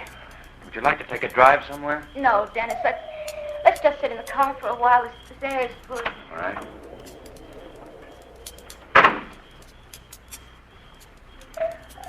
They sat there in the car perhaps 10 minutes before the car door slammed shut. And then I heard it. The sound that had been ringing in my ears since that first night, but now I was hearing the real thing for a second time. As calmly as the neighborhood iceman chipping out a 50-pound chunk for a housewife, the murderer was making preparations for a third experiment in a method of almost perfect crime.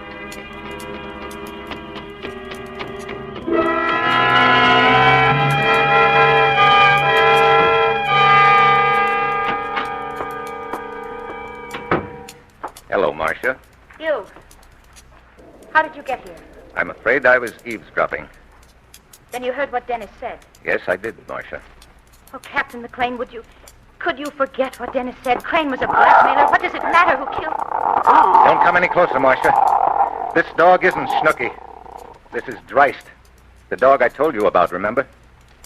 The one you take on dangerous missions? You're frightening me, Captain. You've terrified me for 2 whole days, Marcia. You're the most perfect killer I've ever met. You said yourself I couldn't have stabbed Walter Crane. Eddie Hassan wasn't stabbed. You're bluffing. You can't prove a thing. No. That's the beauty of your method. The ice melts away before the accident happens. Ice? That's your method, Marcia. First, the victim is drugged with an overdose of sleeping medicine, then lured into the car and kept there till he falls asleep. The rest is simple. Put ice wedges under the front wheels and release the emergency brake. When the wedges melt away, the car rolls over the embankment with the sleeping man in it. You're miles away from the scene, and the evidence has vanished. Literally melted away. Only this time it's not going to work. What are you going to do? Phone Sheriff Blackmer. I want him to get here before that ice melts. Captain McLean. Stay where you are, Marcia. It would be a shame to have Dreist mutilate your beauty. Your beauty is your most powerful weapon, you know. I only hope it won't free you and turn you loose to start killing again. You. What do you know about a woman's beauty, you blind... Marcia, stay back, I warn you. This dog is a killer. I'll kill you and that mongrel with... I've hated you from the moment I first saw you. What kind of a man is it that looks at a woman with those cold, dead eyes? You'd be better off dead. I'm doing you a favor.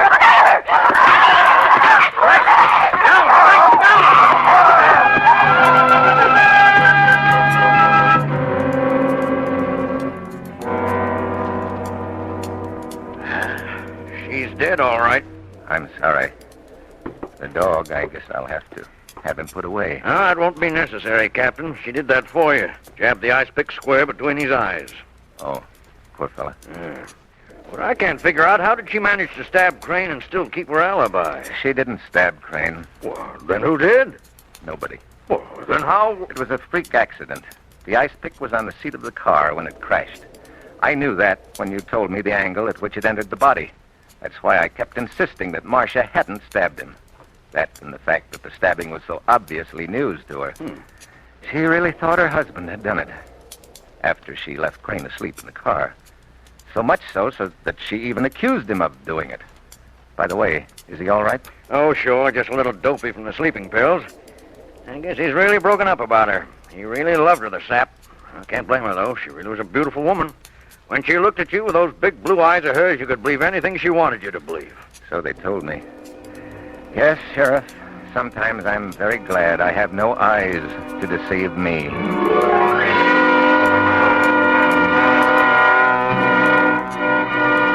This is the Armed Forces Radio Service.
Now, Autolite and its 60,000 dealers and service stations present Suspense.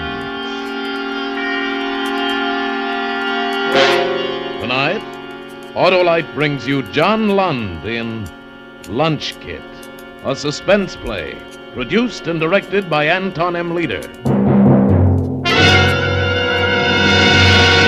Friends, now that the weather's getting hot, you're getting thirsty. Everybody's getting thirsty. But not those dandy, dynamic, dependable Autolite Stay Full batteries.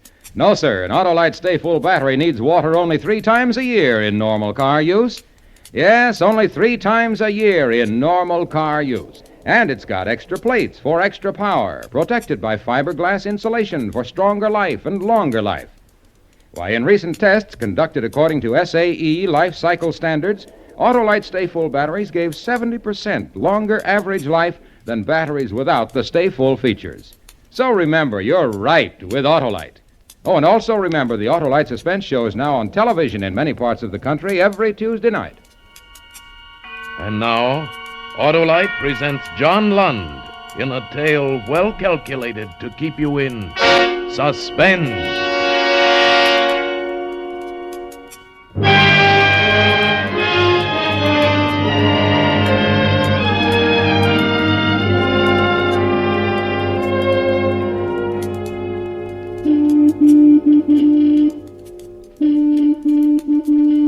Why didn't he stop it? Father was getting angry. And Gus, he was so sensitive, especially at a time like this. I'll tell him to stop honking that horn, Dad. Please do, Jonathan. Yes, please do. I'll call down to him. I'll tell him to stop. Hey, Mike! So there you are, Jonathan. Cut out that horn. Didn't I tell you this guy was sick? But we're going to be late for work. I'll be down in a few minutes. Take it easy. You better hurry up. I wouldn't want to be late, Jonathan. Yeah. Wouldn't want to be late, Jonathan. Who is this Mike? Did he cause any trouble? Oh, no, Father. He won't cause any trouble. Well, you've got to be careful, son. He wouldn't understand. There aren't many who would understand. You've got to be careful. I only did as you said, Dad. I made friends with one of the old-timers down at the plant. I drive him to work every night. He works in the same unit with me. Now I can't get rid of him. You sure about him, kid? Sure, I'm sure about him. Well, what does he think you're doing up here? Well, I told him a friend of mine lives here. Sick friend. It's all right, Dad. Very well. How's it coming, Gus? Almost finished. Gus was the mechanic. An old-timer. My father had real respect for his ability. Gus had chipped out the inside of the thermos bottle. Now he was working on the detonator. Looked like the old-fashioned pocket watch my dad wore. Now Gus started winding it.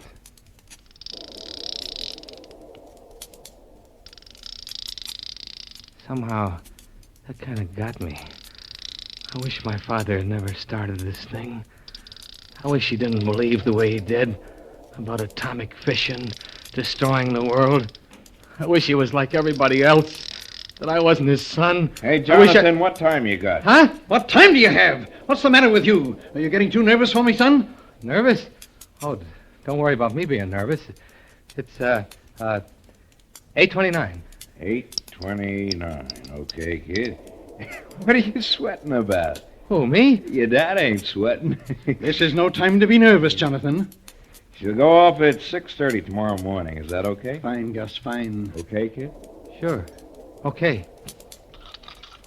Now Gus cleared a little space on the table and went to a steel cupboard. He came back with a metal jug cradled in his arm. My father leaned forward. I felt myself tightening up inside. Without thinking about it, I pulled a pack of cigarettes out of my jacket, put one in my mouth. Then as I was about to strike the match, Gus looked up. My father started coming toward me, the veins throbbing in his neck. Put that match away, you fool. What's What? wrong with you? Haven't you any sense at all? What do you mean? You tell him, Gus. Kid, if one spark gets into this nitro, they won't find enough of us here to fill that matchbox. Oh, the unlit cigarette turned to garbage in my mouth. I spit it out and stamped it to pieces on the cement floor. My father and Gus looked at each other. Gus grinned. My father's face, stone hard, didn't change. And he looked at me like I was still a little boy. Okay. They'd find out. When the nighttime came at the plant, it'd be up to me. Your lunch, kid. Here it is. I just bought it this afternoon.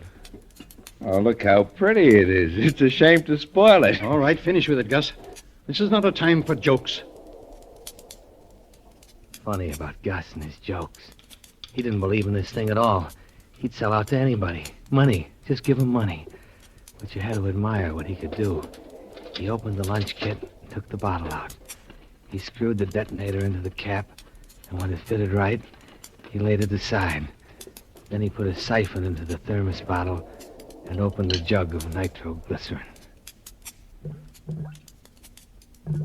He poured out a thick, yellowish liquid, and when the thermos bottle was full, he put the top on the jug and carried it back to the cupboard.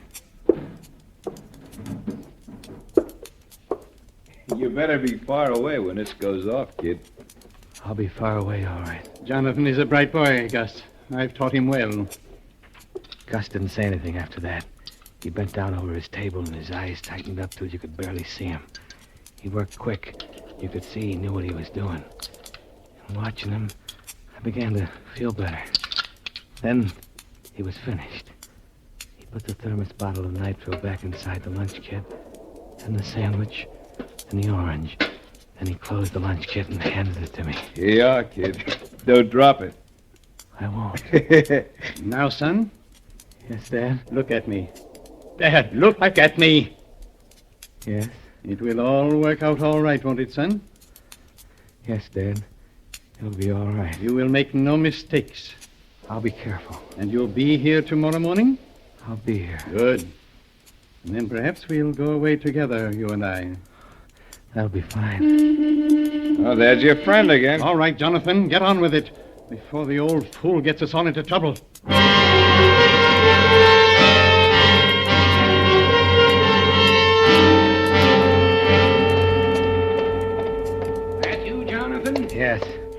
about time. What kept you?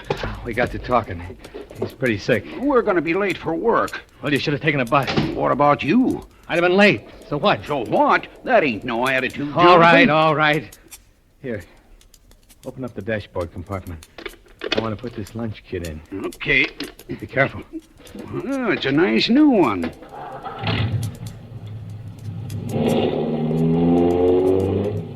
The drive to the plant was something I'd never forget. What if I ran into something? If a tire blew. If a speck of dust got into my eye and I ran off the road. I stayed off the main highway. Too much traffic. This ain't the right road, Jonathan. I drove under 25 miles an hour all the way. Can't you go any faster? We're going to be late, Jonathan. And all the time the old man kept talking. You young fellas of today, you're a strange, disturbing lot. Talk. You've a fever in your blood. You're restless and you don't know why. You're a strange lot. Yeah. Strange lot. You've a fever in your blood. Keep quiet. What's that? What? The noise. That rattling. I don't know, Jonathan. Sounds like your lunch kit. Let me at it. What are you worrying about that for? We're going to be late. Stop telling me we're going to be late.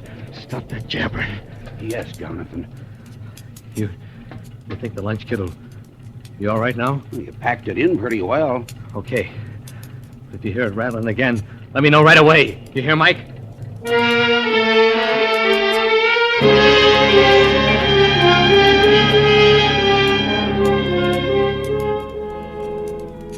At last we came to the plant. The night shift guys were already at work. The parking lot was jammed with their cars. We were late, but I was glad of that. Now I'd be able to park near the entrance. Later on, I'd be able to get out in a hurry. Okay, Mike, this is it. I'm sorry I made you late. Oh, that's all right, Jonathan.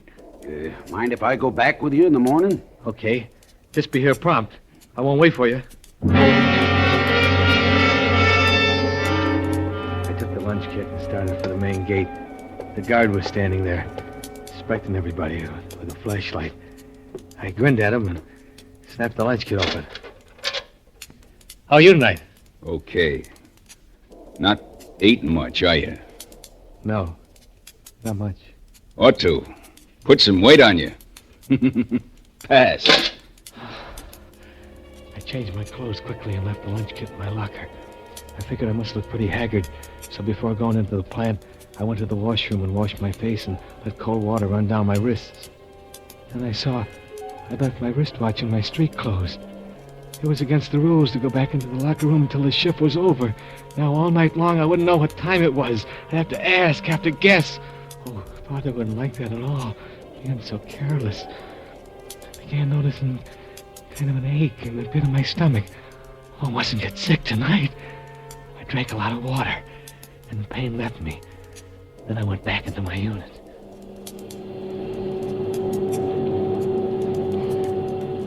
Oh, this was going to be a bad night. I was all raw nerves. It was like being in the middle of a nightmare. A nightmare that wouldn't end. My hands were all thumbs. I couldn't seem to make them do anything right. Oh, Father wouldn't like the way I was doing things.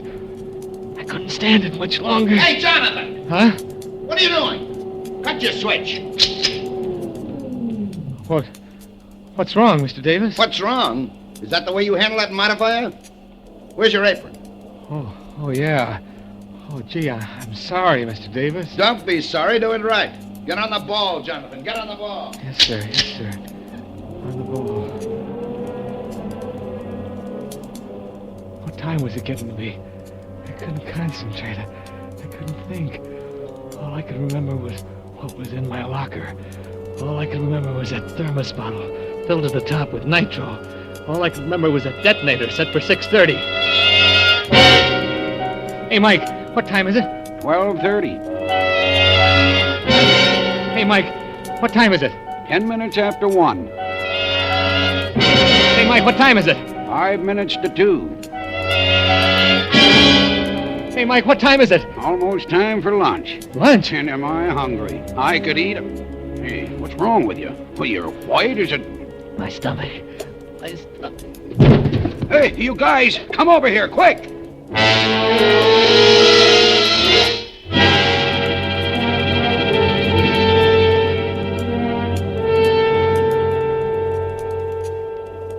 How do you feel now, son? Better. What time is it? Where am I? In the plant dispensary. You ever had a spell like that before? No, I never did, Doc. What time is it? Hey, you're pretty nervous, aren't you? No, I'm all right. I don't know. Your pulse was extremely high when they brought you in here. But I'm all right now, Doc. I want to go back to my job. You want to what? I can't allow you to go back to your job, son. Now, just relax. But I'm all right now. What time is it? Take it easy now. Take it easy. It's 2:30. 2:30? Well, then they all gone back to work. I won't be able to go to my locker. Oh, I know what you're thinking. Your lunch. Isn't that what's on your mind? But lunch is over. I won't be able to go back. Now, never mind. I'll send somebody to get your lunch, kid. Oh, no, don't do that. Huh? No, really, Doctor. I'm not hungry. Sure, I know, but you've got to have something. Just sit there. He went into the next room. I wanted to jump up and start running, but that was no good either. Why'd I made such a fuss about the lunch kit? What's he doing in there? And he came back, and he was carrying a glass of milk. Here you are. If you're going to miss lunch, at least drink this. Milk. Go on, drink it down. Okay. Well, finish it all. That's it. There. Feel better? Yeah. I think I better go back to work. No, you don't want to do that. Just take it easy. Oh, I feel fine now. Really. You couldn't go back to work even if I let you. What do you mean? You'll lie down on the cot there in the next room and take it easy. You're going to take a nice long sleep. Sleep? Why, sure. Oh, no. I got to get back to work. Oh, no. Not tonight anymore. But I couldn't sleep. You'll sleep all right. I put a couple of grains of barbital in that milk you drank. Sleeping powder? Hey, what's the matter with you breaking the glass like that? I don't want to go to sleep. I'm all right. Oh, you're all right. Can't even hold a glass. Well, you're in fine shape. Well, at least you drank the milk. I don't like taking dope. Now, look, son, it'll slow you down. You'll wake up feeling like a new man. You little fellas, you don't know how to relax. It's a wonder you live as long as you do. Now, come along with me. You just lie there now and behave yourself. That's right. Crawl under the blankets. Now, in a few minutes, you'll be sleeping like a baby. And you won't need the lights. Good night, young fella. Pleasant dreams.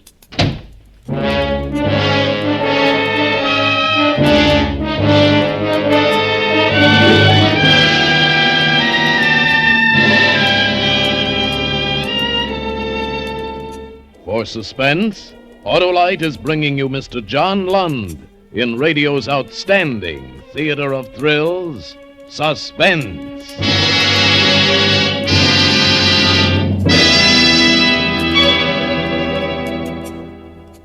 Hello, Harlow. What's cooking? Don't say those words, Hap. They're poison. Look at this letter. Oh, from a June bride.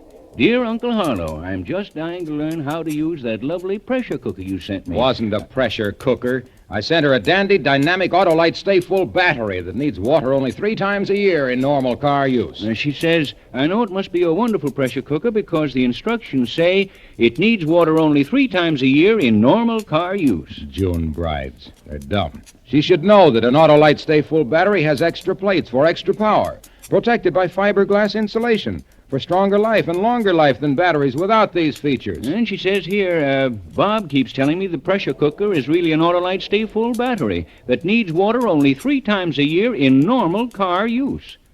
Uncle Harlow, you're wonderful. Now we can cook as we travel. June brides. Now, if they'd listen to me... Can't. We're going to listen to Suspense. And now, Autolite brings back to our Hollywood soundstage John Lund as Jonathan in Lunch Kit, a tale well calculated to keep you in suspense. Sleeping powder. He put sleeping powder in the milk, and like an idiot, I drank it all down, every bit of it. And then I started to get drowsy. With a time bomb in my lunch kit set to go off in just a few hours, I started getting drowsy. No, I had to get up, to get out. I couldn't stay there, couldn't sleep through. Had to do something. My eyes are getting heavy. So heavy. I couldn't keep them open. Pint of pure nitro. And all the chemicals and inflammable stockpiles here. The place would go up like an ammunition dump. Had to get out. Couldn't keep my eyes open. So easy. It's so easy. Let my eyes close. Go to sleep. No! No! I couldn't go to sleep. I couldn't. I crawled off the cot. Window in the room. I have to get through the window. Couldn't go through the doctor's office. Get out through the window. I started over. But then I had to stop. I had to sit down. So tired. So tired. So good to sit there. So good. Close.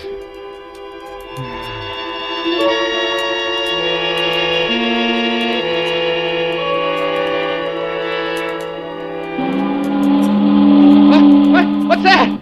The nitro! The whistle! Time to go home. 6 o'clock. I slept right through and then the whistle woke me up. It woke me up. Oh, well, lucky. I'm lucky. 6 o'clock. The lunch kit goes off at 6:30. Have to act fast. This time, no mistake. Now I have to do everything right. Getting out of the dispensary was easy. There was a shed right below the window. I dropped to the roof and into the ground. Didn't feel any too good. Still groggy from the barbitol. There was no time to think about that now.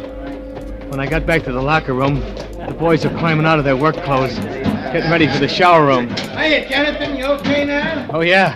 Yeah, I feel fine. Hey, you better stop drinking that turpentine, Jonathan. Boy, you sure had me worried, Jonathan. Oh, I'm all right now, Mike. Do I still get the ride? Huh? Oh, yeah. See you later, then. Gonna take a shower. I changed into my street clothes and nothing flat, not caring how I looked. I was kind of worried the doctor would look in on me and find me gone. When I was ready to go, all the other fellas were in the shower room. Oh, that was the break I wanted.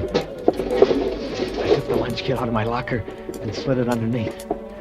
Then I looked at my wristwatch. 4 minutes after 6. I had 25 minutes to get away. It was working out fine. Now I knew Father would be pleased.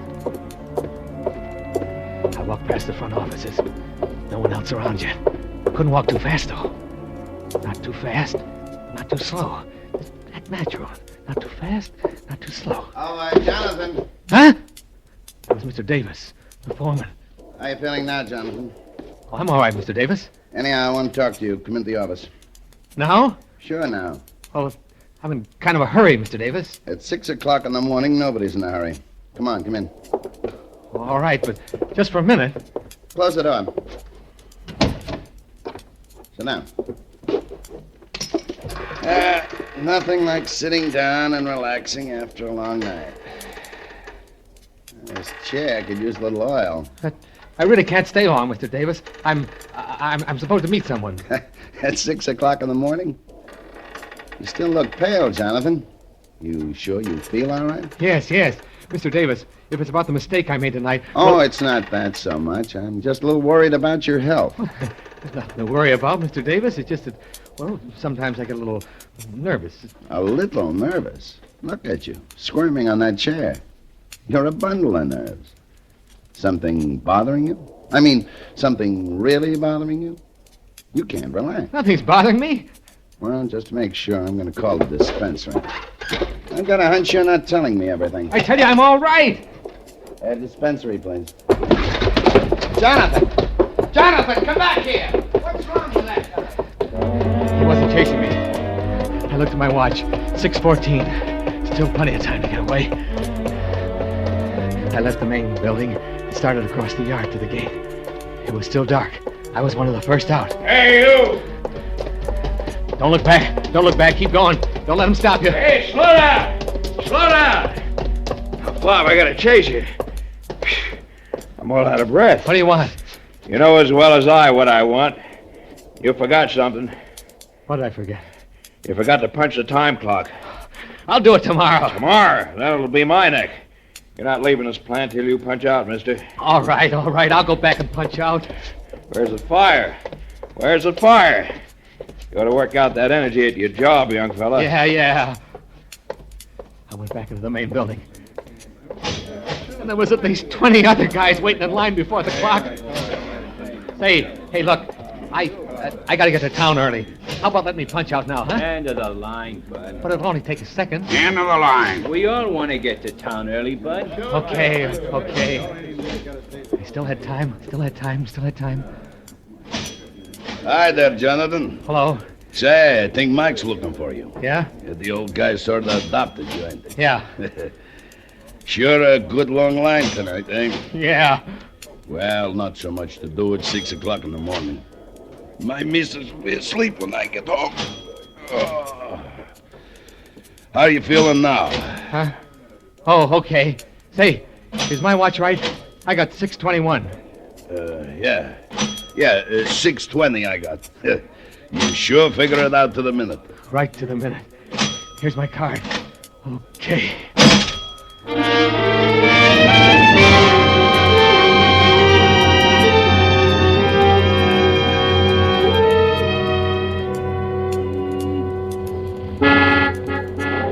Finally got to the parking lot. A whole flock of guys were out by now. It was kind of cold. It took a couple of seconds for the motor to turn over. It was 6:27.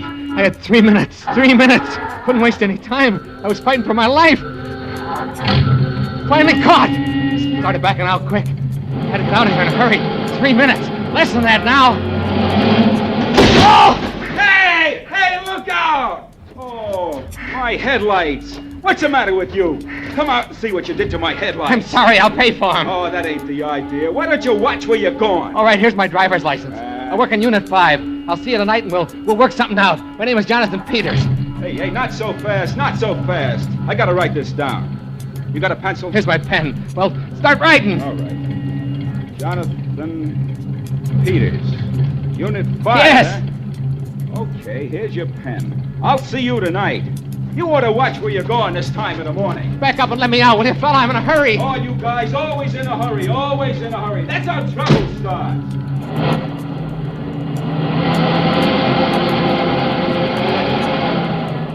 All right, it's clear now. Thanks.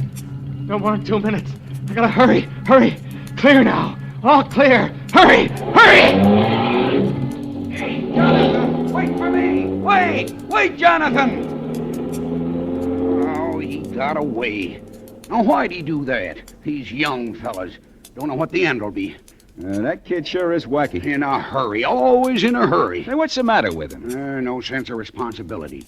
Last night he drives like a turtle. This morning he races out of here like a demon and leaves me standing. Too bad, Mike. Well, maybe somebody else will give you a ride home, huh? Oh, I can get a bus, but this'll teach me to do a guy a favor.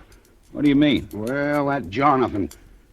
I didn't want to keep him waiting, so I came out and looked for him, and he's not in the car. So I go back in the plant to look, and I miss him.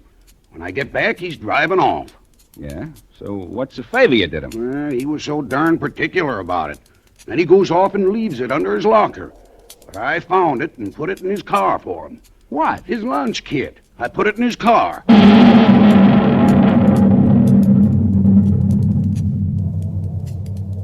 Hey, what was that? Funny. Sounded like thunder. Thunder? Look at the sky. Yeah, beautiful. No, it couldn't have been thunder. It's gonna be a real nice day.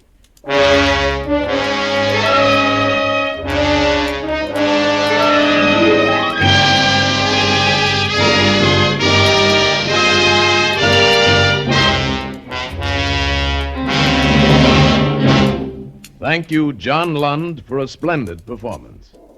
So people see Suspense on television too, Harlow? Yes, Hap, and on television, too, they learned that an Autolite stay-full battery needs water only 3 times a year in normal car use. Just like they learned that Autolite stay-full batteries are made by Autolite, makers of more than 400 products for cars, trucks, airplanes, and boats in 28 Autolite plants from coast to coast.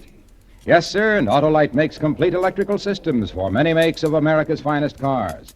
Batteries, spark plugs, generators, starting motors, coils, and distributors. All engineered to fit together perfectly, work together perfectly because they're a perfect team. the lifeline of your car. So, folks, don't accept electrical parts that are supposed to be as good. Remember, you're always right with Autolite.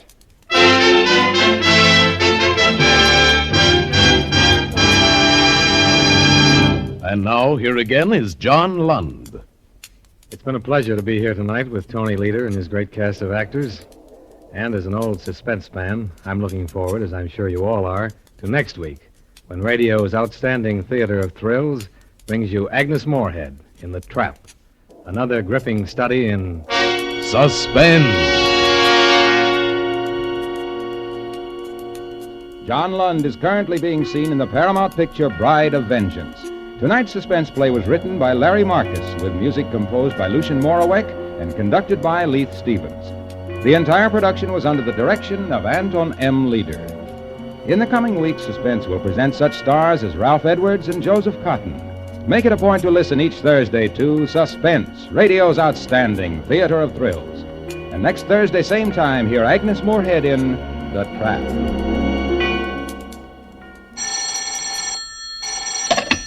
You can buy Autolite Stay-Full batteries, Autolite resistor spark plugs, Autolite electrical parts at your neighborhood Autolite dealers. Switch to Autolite. Good night. Put more opportunity in your future. Invest in U.S. savings bonds. This is CBS, the Columbia Broadcasting System.